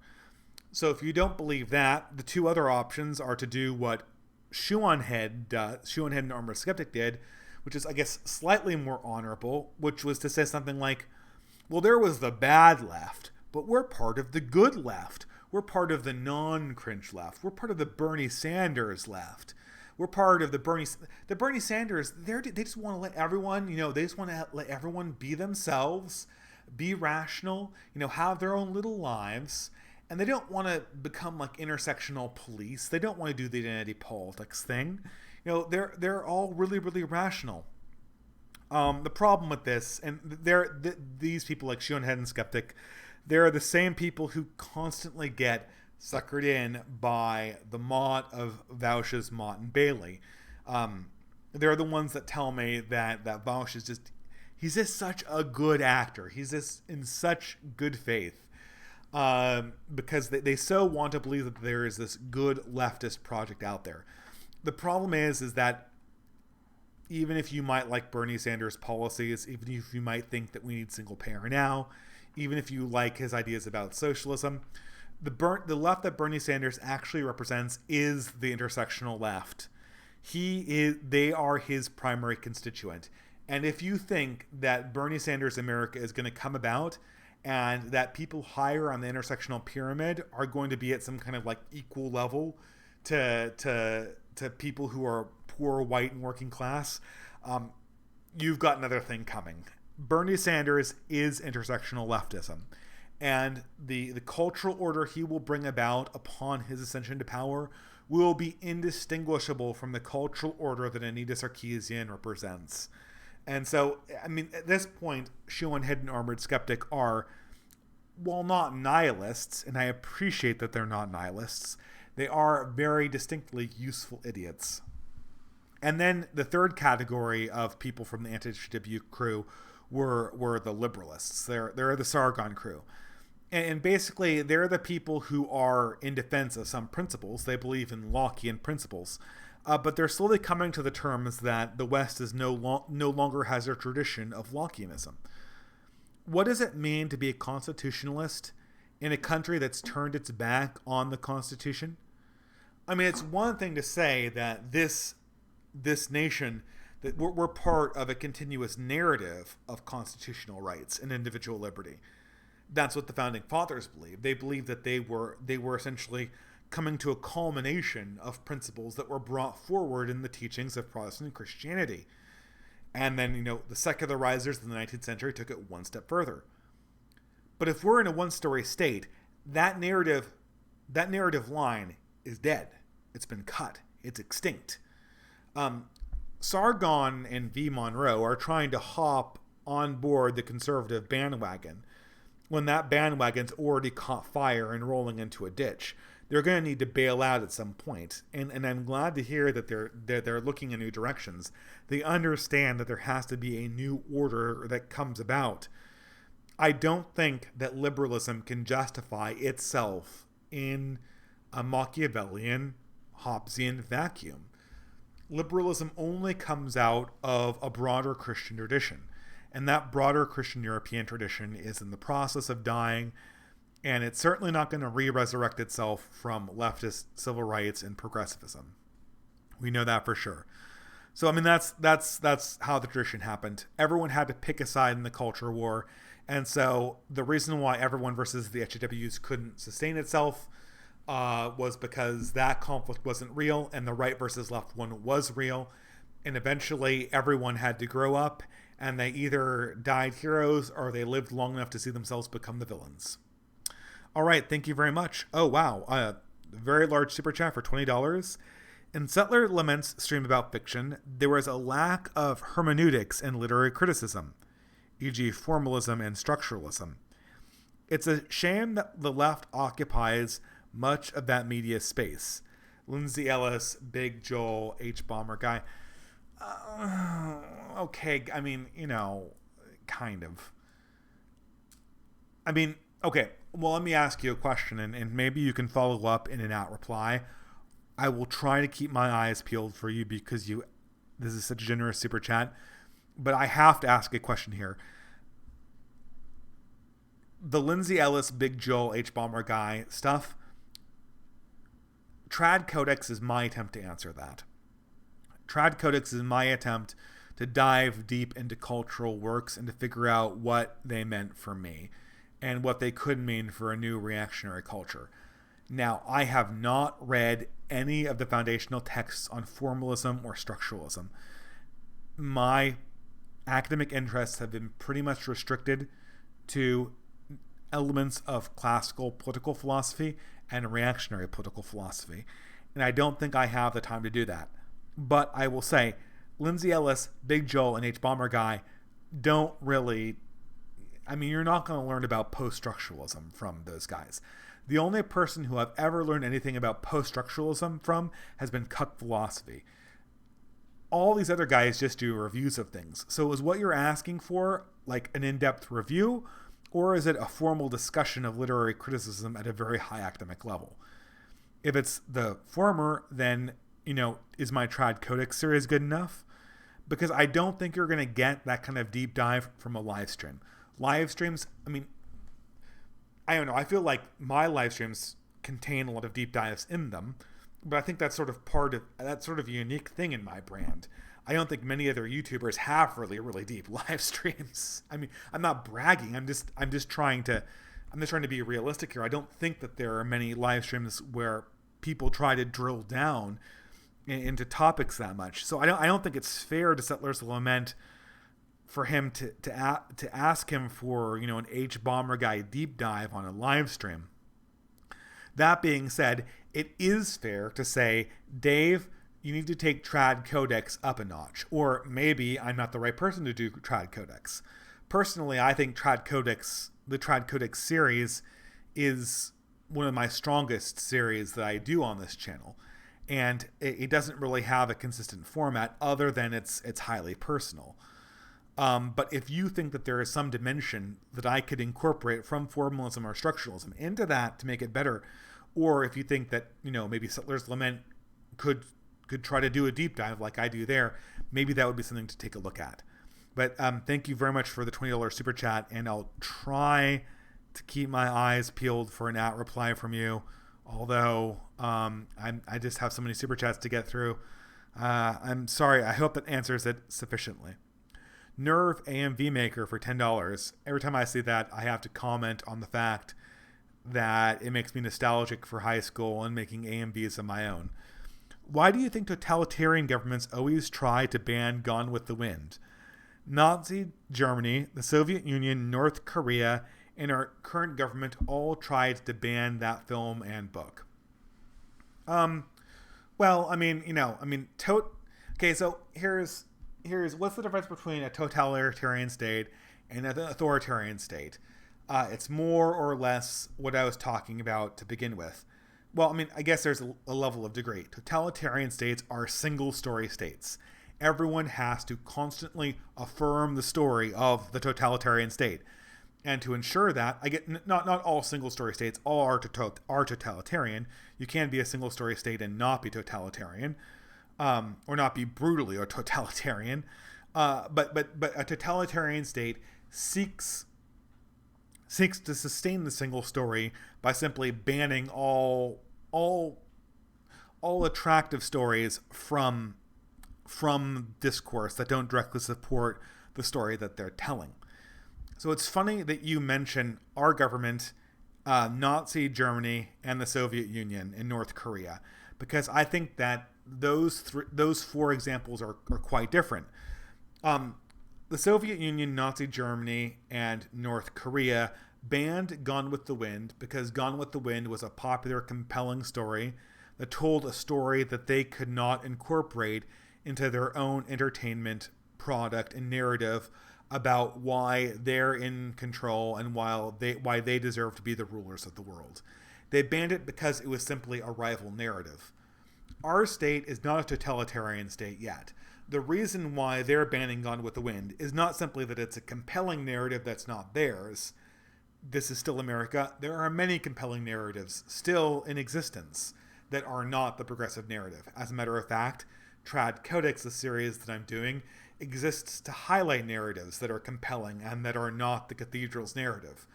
The reason why we're banning Gone with the Wind is not that it's an alternative narrative, is that it's a directly contradictory narrative to the narrative of civil rights.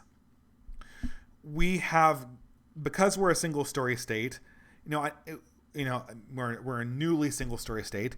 Newly single story states don't necessarily have to be totalitarian. They don't have to necessarily ban all other stories that are not their stories. But they almost invariably, and correct me if you can think of a counterexample, they almost invariably ban all media that tell stories that directly contradicts the single story of the single story state. That's been something that's been remarkably consistent in societies that have only had one motivating story about why they exist. So hopefully that answers the question. Basically different reasons for each one. We are not yet totalitarian. Hopefully we never will be totalitarian. If we are, I'm going to try to move to wherever is left. Or maybe we'll have to fight. Or maybe we'll have to comply. Who knows? You can, it's all about, Andy Warhol used to say that art is what you could get away with.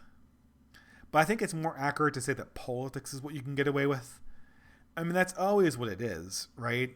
If you play the electoral politics game, you're just getting away with the power that exists inside electoral politics, and you're getting away with the decisions that are open to you. And the problem about talking about politics in this moment right now is that it's hard to know what options are even available to us or what's the right way to navigate it. And that's why it's so stressful to talk about this stuff. On to the next one. Orville 999 for $10. How much of the behavior that we're seeing from the SJWs is ideological, and how much is temperamental? Oh man, that is a brilliant question. If they all embrace conservatism tomorrow, would they then magically stop being histrionic hate mongers? Oh man, that is an awesome question. So this gets to sort of a neo-reactionary thesis called bioleninism. Now, it is true that temperament guides us towards our dispositions in politics. That's undoubtable. Um, I really would divide the SJWs into two camps. There are the academic SJWs, and when I think about the academic SJWs, I think about ContraPoints. Now, ContraPoints is, you know, is ContraPoints. A lot of times people misunderstand them. They are. It's easy to think that because they're trans, and because they have huge substance abuse and alcohol problems, they sort of fall into the classical bio-Leninist, the bio-Leninist concept of the leftist is the leftist that is a leftist. He's part of the leftist coalition because he has a criminal personality, or he's just so horribly malignant in his temperament that he couldn't be accepted anywhere else. A lot of people on BreadTube meet that mold. ContraPoints is not one of them. ContraPoints is incredibly competent and pretty well read, and a very effective speaker at times, and it takes a lot to get to that position. I think that how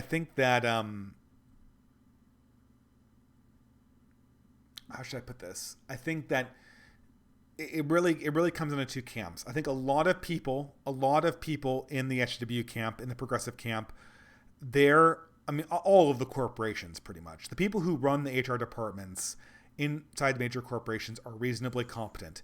The people who create art are reasonably competent.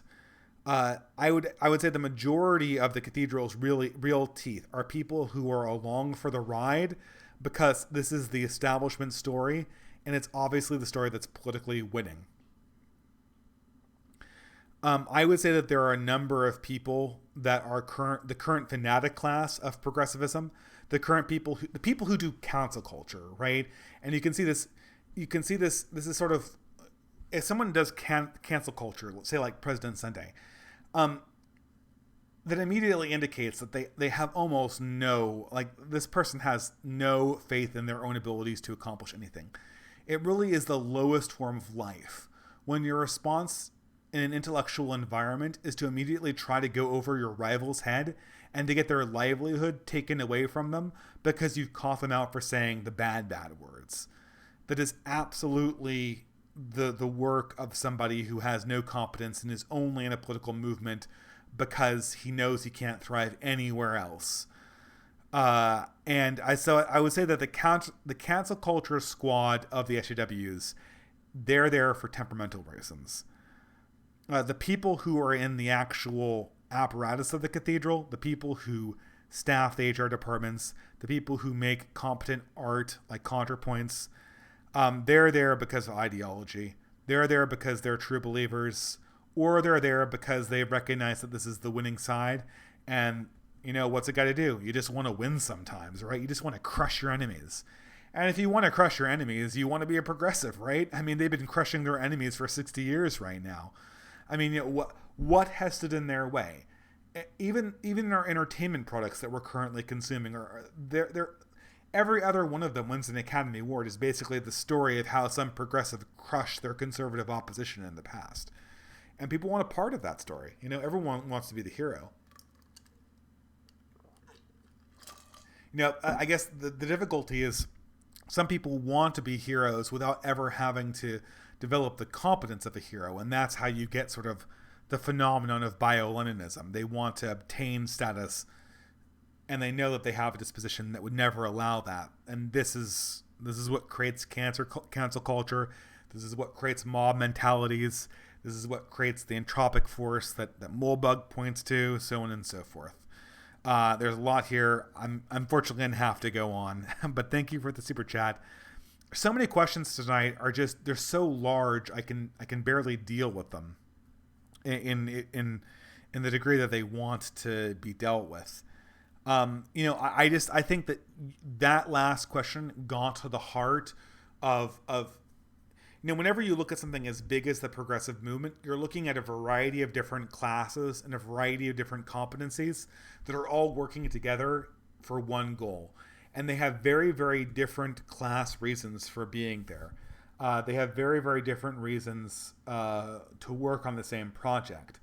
And because of that, you're not going to get a definitive answer whether it's ideological, temperamental, or mercenary. It's a mixture. But at the same time, it's a meaningful question because you can look at the movement and say, okay, you're here for temperamental reasons, you're here for ideological reasons, and you're here for mercenary reasons. For ContraPoints, it's some combination of ideology and then the mercenary motivation. I know ContraPoints knows that some of the things they've commented on their channel are just crazy, but they also know that those positions are the winning ones, and so, a girl's gotta win, right? Girls just want to have fun, but everyone just wants to win. That's how it always works. Lance Scubble for $5. Is this Blue Empire versus Red Empire? Does the Blue Empire want to eliminate the police or just replace its officers with its own bureaucrats, i.e. the community police? This is an easy question. It is absolutely the Blue Empire versus Red Empire. That is 100% what we're seeing in this year of our Lord 2020. This is 100% what we're seeing with the defund the police and the abolish police. The people who say defund the police or abolish the police are two types of people. They're the competent servants of the aristocrats who simply want to have the police replaced with their own bureaucrats, their own ideological commissariats. And then there are the idiot anarchists, the useful idiots, and the ideologues that temperamentally can't conceive of why order is even needed, who are stupid enough to go along with the slogan. And that's obviously how these sort of Mott and Bailey arguments work. Like, Ben Burgess knows that only a stupid person would abolish the police, but he wants to shout, abolish the police, because he knows that if he shouts, abolish the police, then he has all of the cringe anarchists and the people who want to think, like they're tearing down the system and raging against the man. They all will hear that and they'll get really, really excited and they'll be really, really sexy.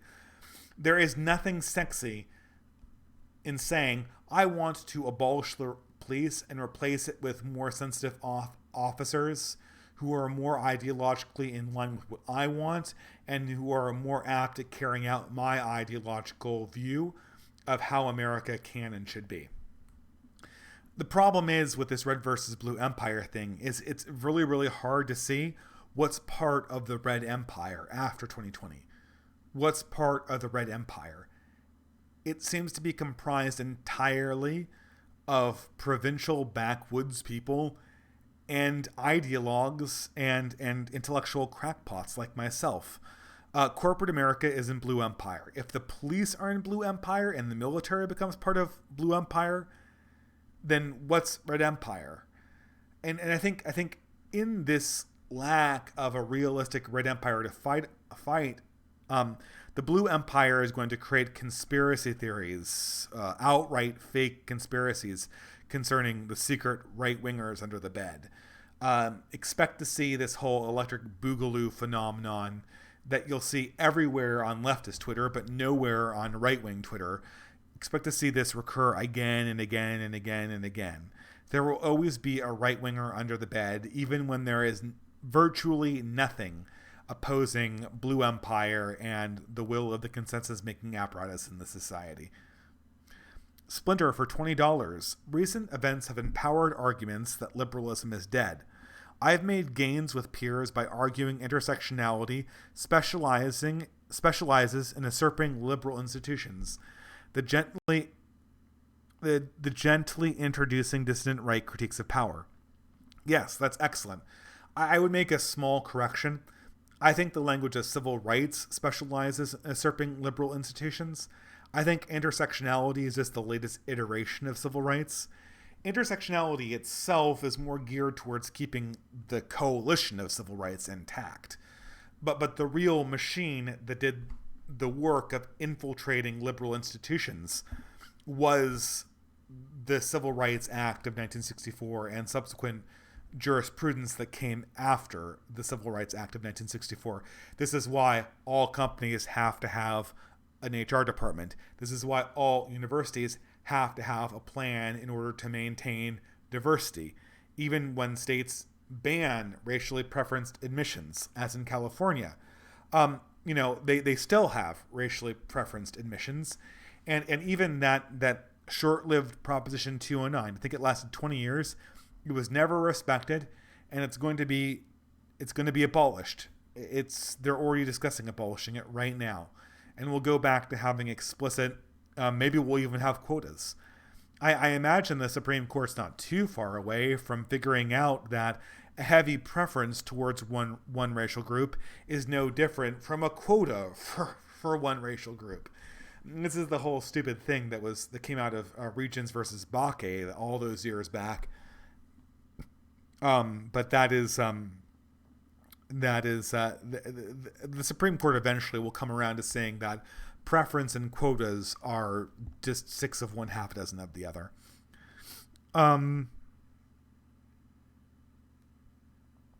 Let's see.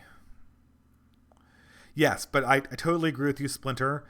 I think that this is an excellent time to red pill people. You know what's so ironic though? This is such an excellent time to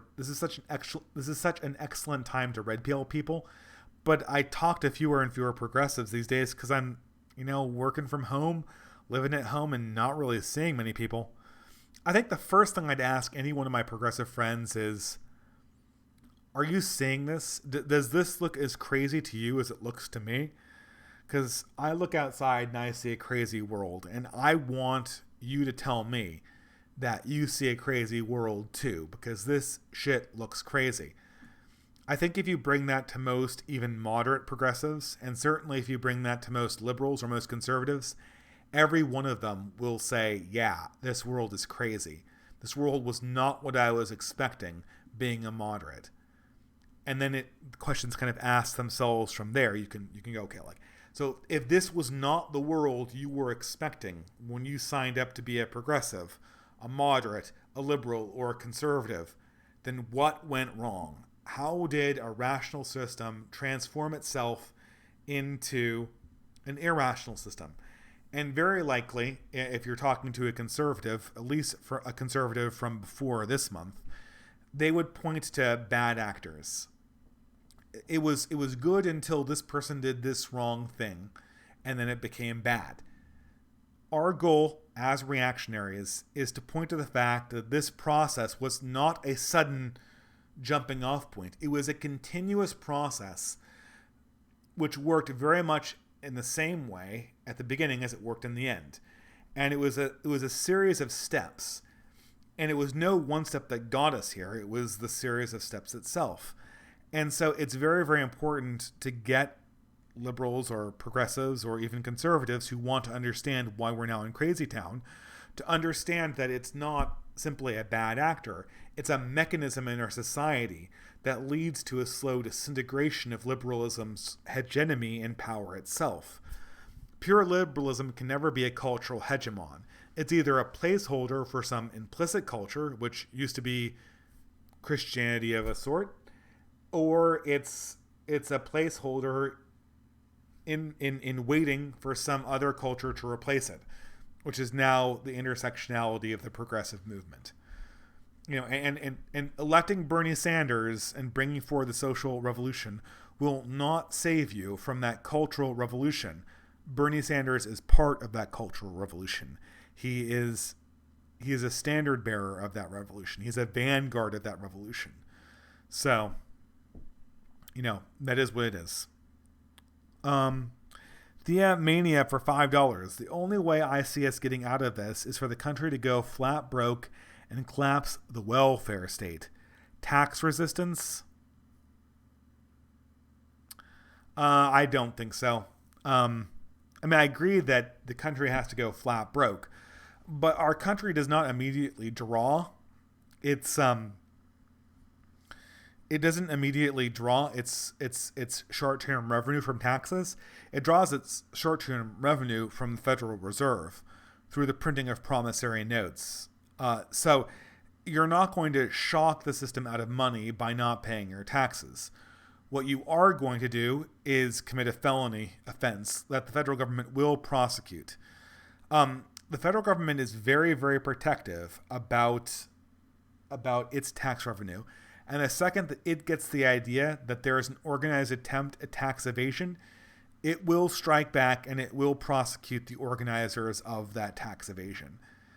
I don't know how a tax resistance scheme works without the cooperation of some media force. Maybe an entire state could stop paying taxes if they had the cooperation of state governments. But that would be almost more like secession than it would be an actual tax revolt. But even if you did get the tax resistance, that would cause long-term financial feasibility issues for the system, but it would not cause a sudden spike that would make the cathedral unable to operate or make the federal government unable to operate. They don't draw their direct funds from the taxes you pay to them every April. They draw their direct funds from printing their own money. They are the world's reserve currency. This is a very 19th century idea. I don't, not that I don't sympathize, but this is a very 19th century idea. It's not designed for the era of we have printing presses go burr. Okay, Dreadnought for $10. Hey man, beard looks good. Yeah, see the thing is, I thought I kind of looked like William Riker, but I think I look more like Rod Dreher. I don't know if the glasses do it, you know. But I want to do this for a change, see how it works. You know, whatever. I want to stream with my face a little bit more because I think it does make the stream a lot better. I think it makes it more interactive. People can tell me what they think about whether face or no face is better for the stream. At some point, sometimes it's more fun to do it with no face because you don't really have to do anything to set up the video equipment. But I think, you know, since you guys are laying down super chats, I think face is better. It also gets you more comfortable conversing with a screen. So, okay. How can our narratives, so Dreadnought continues, how can our narratives beat bio-Leninism's attraction to power for a growing and increasingly unfit set of degenerates? Seems like the leftism generates its own need. This is an easy question to answer. So previously I said that the left was largely comprised of two groups. That's very crude. Obviously, there's more levels than just two. But it's at least two. There are people who are temperamentally drawn to the left, and there are people who are ideologically drawn to the left, or who might be mercenarily drawn to the left. So the mercenaries are out, unless, except for the few people that you can literally pay through like the Heritage Foundation or through a few conservative colleges. Conservative activism does not pay well. It does not pay well enough to sustain a family living inside a metropolitan area where you would need to live to do effective activism. You're not going to pay DC standards of living from online activism or for non-traditional funding sources, at least on the right. And that's understandable, right? We do not have the major institutions at our back. But I don't think that our task, the answer to the question I think is easy. Of those three groups, the temperamentals, the ideologicals, and the mercenaries, we're only interested in recruiting people who are competent, who are with leftism for ideological reasons. Movements are not built by people with large personality problems or large emotional defects. It's not. I think this has sort of been a consistent mistake in the right. They think that if they just have a bunch of biomass in an area, that suddenly this makes their movement strong because they can pull the levers a bunch of times. In my opinion, movements are created by competent leaders who can organize, who have positions in society that make them economic points of interest, and that also allow them to converse with other people, that also allow them to be leaders. This is something that this is something that I think we need to refocus on. So about a month or two ago, I did something called the Grill Pill, where I talked about the prospects for converting people from the left. The people we're looking for on the left that will convert are people who get tossed off of the left's bandwagon because they're too low on the intersectional totem pole. I'm talking about the TERFs that get canceled. I'm talking about the independently thinking socialists. I'm talking about the straight white men who've just discovered that the only meaningful identity they have occurs after the revolution, and the revolution will never happen. And all the time until the revolution, they get to be the bottom rung of the totem pole, and they get to basically eat shit. Those people are going to be looking for ideological explanations about the position they're in, and those are the people that we need to appeal to. Now, maybe in some Spenglerian sense, maybe in some Bioleninist sense, that won't be enough, right? The biomass of these people who are just, they're attracted to the left because modernity is just so culturally corrosive. They're so emotionally wounded that they can't do anything but collect a minimum income check and pull the lever for the Democrat that will keep the minimum income check coming in. Maybe we're in that position where that's where we are and there's no other alternative. But even in that case, the people who will build the alternative, the people that will build the seeds of the new thing that will come after the collapse, will be comprised of individuals who are leaders, who are competent, who have the ideological wherewithal to think for themselves. It's not appealing to the lowest common denominator. I really don't think that the right's role is to appeal to the lowest common denominator. The only way we appeal to the lowest common denominator is by having competent leaders that can successfully convince people in the lowest common denominator that we have their interests at heart and that we can deliver on those interests. Short of that, we're not going to be the party ever who makes it easy to be somebody who sits around and plays video games all day, or who just wants to degenerate into mass consumption and feeling smug, like you see on channels like The Amazing Atheist or Jake and Hannah. So, yeah. Long answer to a short question. Lake for $5. The Protestant problem is simple, but what would it take for you to become Orthodox? Well, that's kind of even simpler, right? Orthodox would be a much more easy conversion for me. But the Orthodox versus Catholic distinction really only comes down to who has the primary claim to be the leader of all Christendom. And I believe that authority is best vested in the Bishop of Rome.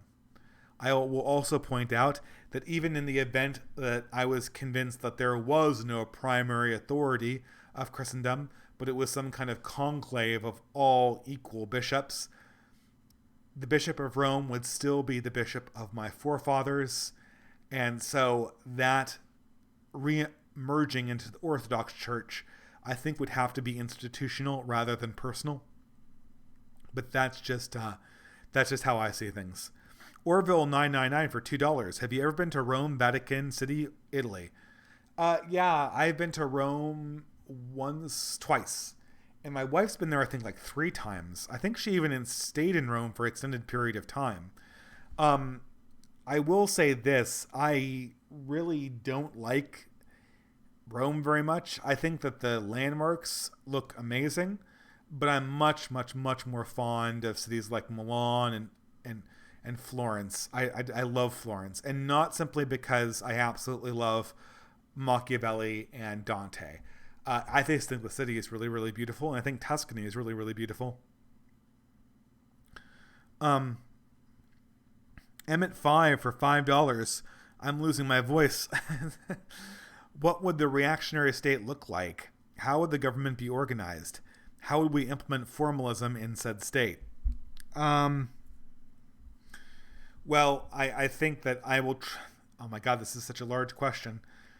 In broad strokes, formalism is demanded by a society that wants law and not chaos.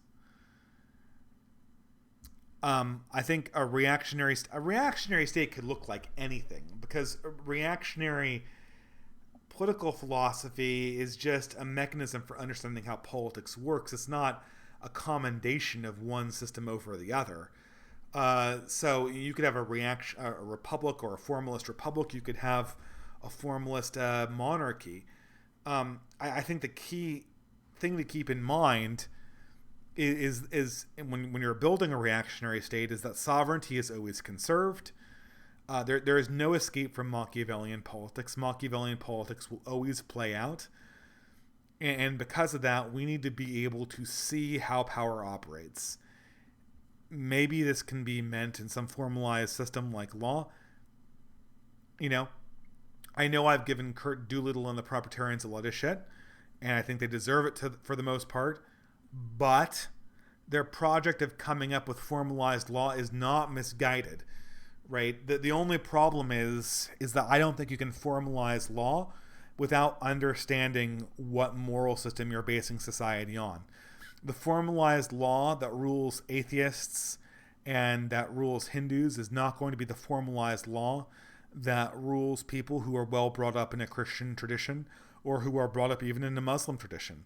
There will have to be. So I don't think you can just go off into the spheres of forever like Kurt Doolittle and derive the proof of the ultimate formalized system. I don't think it works like that.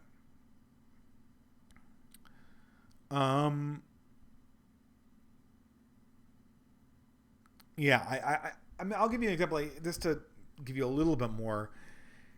If we have a huge decline of order from like a police strike or something, these questions about how we can formalize regulation of political movements, I think they will suddenly re-enter the political dialogue in a new way that we haven't seen in 100 years.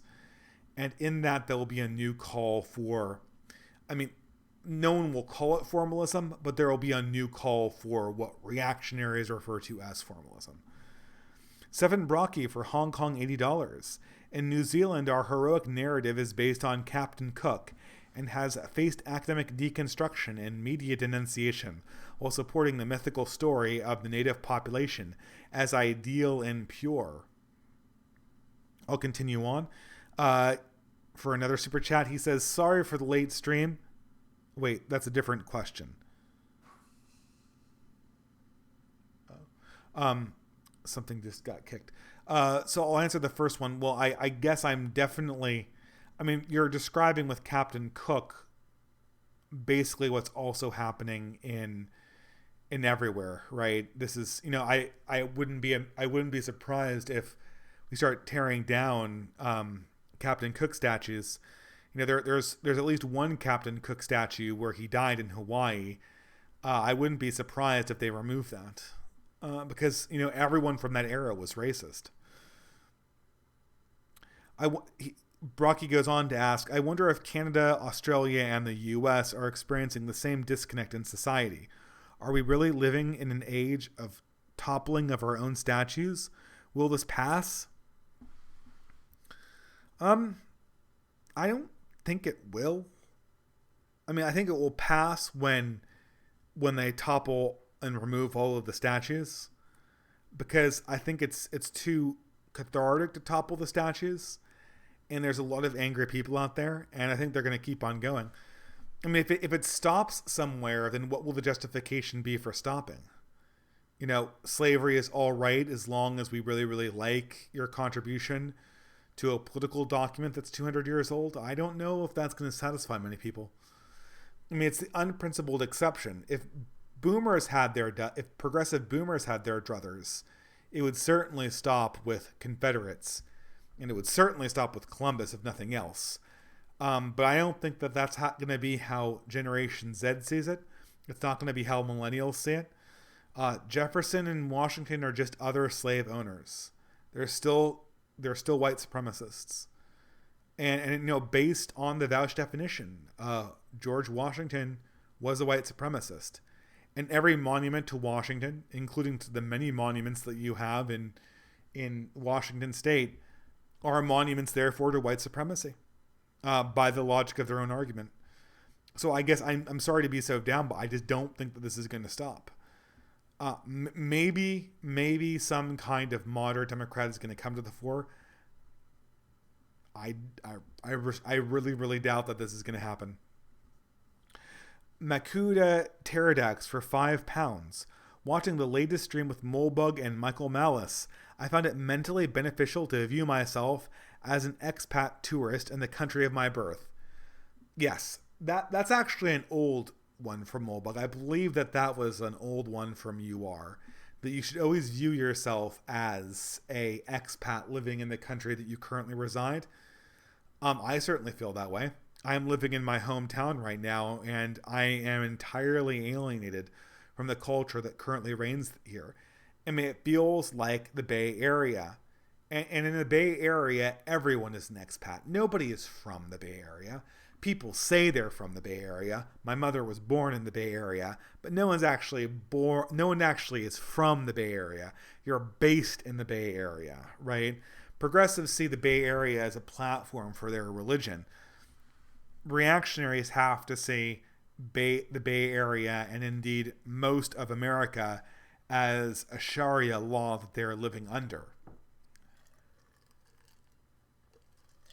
I'll say this. It helps, but it has its limitations. Molebug says, okay, imagine you were living in Costa Rica and this shit was happening. Would you be outraged the way most conservatives are constantly outraged? And, you take this idea, you play around with it in your mind, it feels good. But it's kind of like itching a bee sting, because then you go like, okay, if they were doing this shit in Colombia and Costa Rica, and I was there with my family, the first thing I would say is like, okay, this political turmoil is going on. Are any of the people they're angry about, do they look like me? Could I be confused with them? Are they angry at me, and will they be coming after me in my job where I currently am? Will they be coming after my family? In Costa Rica, that's very unlikely, right? In Costa Rica, it's very hard to imagine an anti-gringo movement. I guess it's not entirely hard to imagine an anti-gringo movement, but usually in Latin America, the conflicts are more class-based, and they usually involve the specific gringo or ethnic groups that are the ruling class there, which, white Americans don't look like. But if you were in Costa Rica or in Venezuela or Colombia, and there was a movement against American expats, I don't think I would be emotionally uninvested in that. I think I would be very emotionally invested in that. And I would be immediately saying, okay, well, I think that law and order will hold, but where do I move to? Because if there is maybe law and order holds for me now, and the anti-gringo movement kind of reaches an apex for now. But what about my children? What about in 30 years when this comes back stronger? I would not feel comfortable raising a family in that environment. And so I think Molebug, it's a good mental exercise. It gives you comfort for a little while. But I think the larger question reasserts itself as the left gets crazier. I would not feel comfortable as an expat if my ethnicity was a symbol of what everyone was trying to tear down in the society where I lived, even as an expat with no particular investment in the narrative of society generally. But thank you very much for the super chat. Society Man for $5. Thank you very much. What advice would you give to right-wingers who are worried about what the next 10 years has in store for them and their families?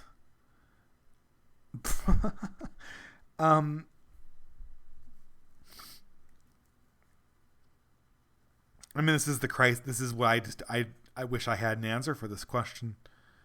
So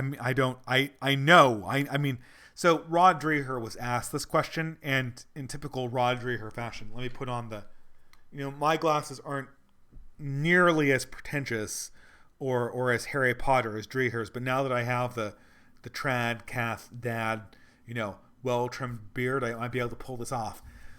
he spends an entire 2 years writing about the Benedict option and the solution for right wingers. And someone asks him, "What can we do?" And he's like, "Well, I don't know. I don't know what we can do. I just don't know, guys." And I'm thinking, Rod, that's just not good enough. That's not good enough for me right now. I mean, in some ways, Moldbug takes it more seriously than Dreher, which is why I think his work has much more of a future to it than the Benedict option, even though, the Benedict option and reactionary solutions to this don't differ that much. Okay, this question is one that I don't have the right answer to, but I do have some answers to it. It's got to be some combination of organizing and complying and parallelizing. It's those are the three things that we can do without inspiring direct retaliation. We have got to organize, and we have got to push back against explicit attacks upon our collectivities. I did a video about anti-whiteness, and this is where I want to start drawing the line. I don't care about whiteness. I'm not a white nationalist. I don't consider myself pro-white, but I am very definitively anti-white. It's just disgusting that you can treat the ethnicity of my children as an ideological sounding board for your LARPy communist revolution that will never happen. And the ethnicity of my family is not a whipping boy for your failures of your ideological politicians to deliver on the promise of civil rights, which anyone looking at history itself would know would never actually come to pass.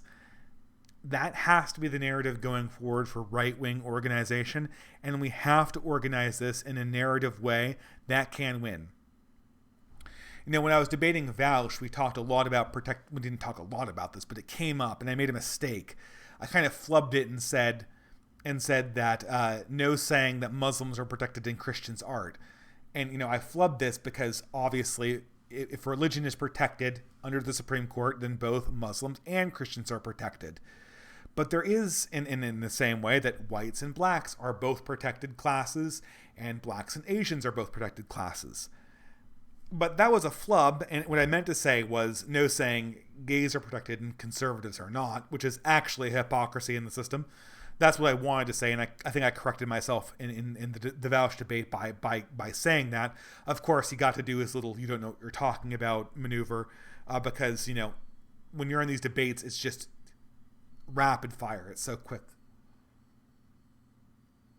1 second here. Anyway, I'll continue going on.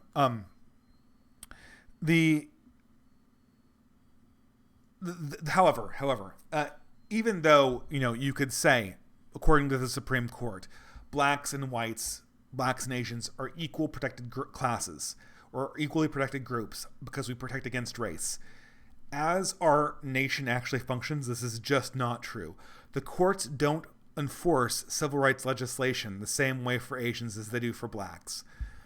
If, for instance, it was discovered that Harvard was secretly just deducting a huge amount of points off of the applications of their black applicants, if we understood that this practice was likely extensive throughout the entire system of higher education, the way we have seen it works with Asians, do you think that the Supreme Court wouldn't have invoked the Civil Rights Act to strike this practice down?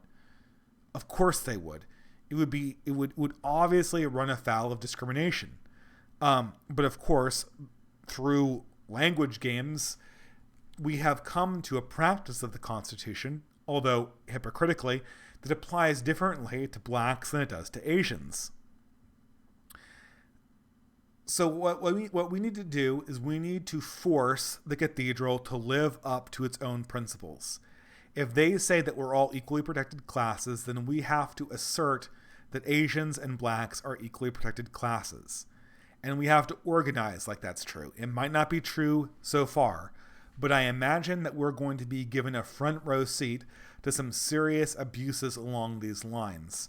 And when that organization occurs, I think we'll open up the opportunities to simultaneously also encourage compliant parallelism. which is, again, creating parallel social institutions in compliance with larger social directives. So we're not going to break the law, but insofar as we don't break the law, we are going to continuously push forward a parallel institution, a parallel way of living to what society recommends and what progressive society follows. That's currently the best hope we have of working our way out of it. And it's also the best way of hedging against a future collapse of the system altogether. So again, that's not my best answer, but at least I think I've avoided the Rod Dreher, well, I don't know, why are you asking me, answer to the question that I find really, really, really irritating from somebody who sold us 2 books about what to do about this problem. But yeah, so I guess like organizing for advocacy, and parallelism, and compliance. If you can find a place to move that's better and you're in a position where you can do that, go for it. But this is not going to be an option for all families, nor do I think that everyone who can't move should just be screwed. If you don't advocate for people who are reactionaries to live and work inside blue areas, then I think a large amount of our advocacy and organization will all be for naught. The country mice have to stand up for the city mice. A large priority for the red states has to be to make sure that conservatives in blue states are not persecuted. It has to make sure that in blue states, the anti-white agendas can't just run roughshod over everyone, and that there can't be just rank discriminations against groups that are implicitly not protected, like Asians and other non-Asian minorities, and other non-African minorities, basically. I'm running out of my voice, but I still got some super chats. Baze Mitchell for $5. I don't know if you've ever heard of G.K. Chesterton. Ha ha ha ha ha. What do you think of the Father Brown stories? Obviously I've heard of G.K. Chesterton. For a while, G.K. Chesterton was the icon on my channel. I don't know if he still is. I kind of did a variation of a distributist seal, which itself is a variation of a Dominican icon. But I'm obviously a huge fan of the Father Brown series. There was a pretty good BBC Father Brown. Was it Peter O'Toole who played him? I can't remember, but that was pretty good. Father Brown is good. I liked his stories a lot. They are very cozy. They're not like, don't read Father Brown expecting some kind of like sexy epic, right? Or some kind of like, deep philosophical examination. They're cozy detective stories that exist in Old England. And every now and again, this is what I love about Father Brown stories, and I guess what makes them kind of, every now and again, like an element of philosophical poignancy is dropped into the cozy detective stories. And you kind of come away with a spiritual revelation. I know Brideshead Revisited, for instance. One of the sections of Brideshead Revisited was called, I think it was The Silver Thread. And it's based on a Father Brown story. The family from Brideshead Revisited reads Father Brown in an earlier iteration of the book. And they happen across one of my favorite passages, which is when Father Brown says, you're a fisher of criminals, Inspector, but I'm a fisher of men.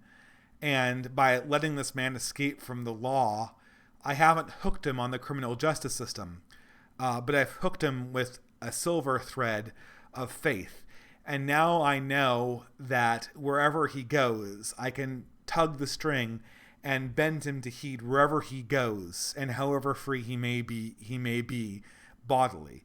And this is sort of the idea that through redemption and in the embrace of faith, the criminal in this case binds himself to a larger spiritual force, and that binds him better than does the actual law. And this is sort of the transition that we see, that reactionaries are aware of. Before law, there is order, right? So first you take chaos. Order defeats chaos, but order is usually only imposed via force. Because we have laws, we don't need force, we don't need violence. But Christianity shows us that there is yet a third transcendence. There is the transcendence of conscience. There is the transcendence of Jesus, of faith. And that is the true calling of all peoples, is to reach the upper level where it's the fulfillment of the good that drives a man and not simply adherence and compliance with the law. When I answered Society Man's question and I said, we will be compliant with a cathedral, I meant just that. I meant that we are not going to be active people who try to participate in their religious vision, because their religious vision is flawed. The vision of the cathedral is essentially the hope that the wages of faith, which is compliance without force of law, will somehow be incident without Christianity and without God. This proposition is absolutely false. It has never been true. It might not even, I think that, God is obviously sufficient, but in our temporal world, it might take faith in something else to make people compliant without force of law. But the main project of progressive Christianity through the cathedral has been to implement applied Christianity without Christianity, which is not possible.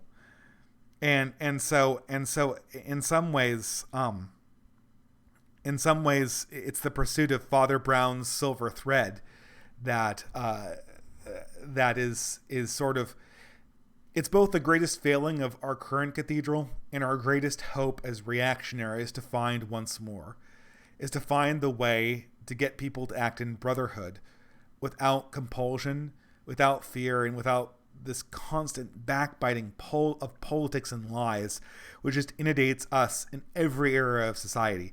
And maybe Father Brown would be a great book to read just to escape from the world we live in right now.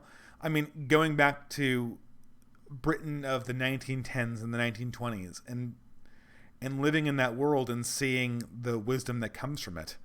I think it would be refreshing. It's been years since I've read the Father Brown series, but I don't know.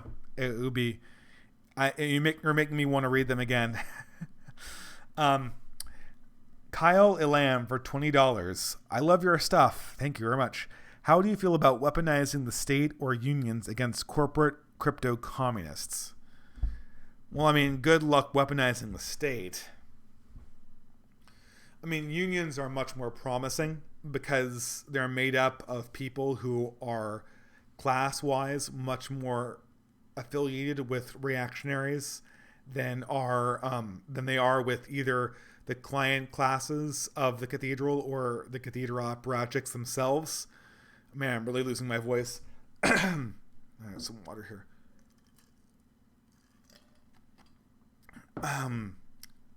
So I think the unions one is a really good idea. But, I have to say this, I worked as an engineer in a factory for about 3 years, but I'm not, I'm a professional. I don't have any interaction with unions, and unions are at a place where they're incredibly historically weak. So, but I think that's a promising lead. I would pull that thread if I could. But thank you very much for your contribution, Kyle. That's very generous. Misanthropic Humanist for $2 Australian. A token gesture of moral support for a based Catholic. Well, thank you very, very much. Okay, guys, I'm going to start winding this down a little bit. My voice is fading. I'm going to try to answer questions. And I'm kind of wind it down. Last super chats right now, if you could, in like the next minute, because I'm really losing my voice. So the answers are going to be short if I need any. So I guess the message going forward, I think I might take another break from Twitter. I think I have enough stuff to work on, and Twitter is just really depressing me. It's just, I think I made my wife get off of Twitter because we got off Twitter initially, and then we kind of migrated back on when we got locked inside during the COVID pandemic. But it's just a horrible platform. It's utterly poisonous, and but it is the way you get news. It's the way that you can project your opinions very efficiently. But I think I'm going to take a break from it. I think I need to release more videos like the one I released about anti whiteness. I think people are looking for. I mean, I don't want to toot my own horn. I hope that I can benefit to whatever extent possible the community of people who is looking for alternatives to the disasters we're seeing right now. And it's always hard to know. Obviously, I have that big project of writing a mini book about distributism and then reading it. And then I have sort of the other kind of big project about the Trad Codex thing. But maybe the more important thing is just to do little videos about this and that. They might help people, but only time can tell. One last super chat. Thank you very much. I got a pet ball python. He is very sweet. What should I name him? Helen, didn't you have a idea? Oh yeah. Helen said that the best name for a ball python would be Julius Squeezer. Is it Julius Squeezer? Oh, it's Julius Squeezer. Okay, well, Julius Squeezer. Yeah, that's a good one. Yeah, you could do Humphrey Beauregard. Oh, no, it's a python, not a boa. Humphrey Beauregard would be good, but there's a difference between a python and a boa. I mean, I guess whenever I think ball python, I think of the scientific language Python. You could call him SciPy. That's my favorite Python package. You could call him Spider. That's my favorite Python editor. Really old school, but God, you can tell I'm tired, can't you? Well, I guess I'll just kind of kick off because I'm totally out of steam and out of voice here. But I just want to tell everyone: be safe. Keep your ear to the ground for scary things like a potential police strike. Always be safe. Always protect yourself and your family and your community above all others. That's the irreplaceable thing. That and your faith are the two most important things that you should keep in mind. The stuff we do about ideas and ideology, that's potentially important for the future. But right now, it's still speculation. It's still ephemeral ideas. It's still just ideas about the direction things could go. I think we all would do well to remember that. So I want to tell people to be safe. I don't think that America is going to go back to the way it was before all of this stuff happened in 2020.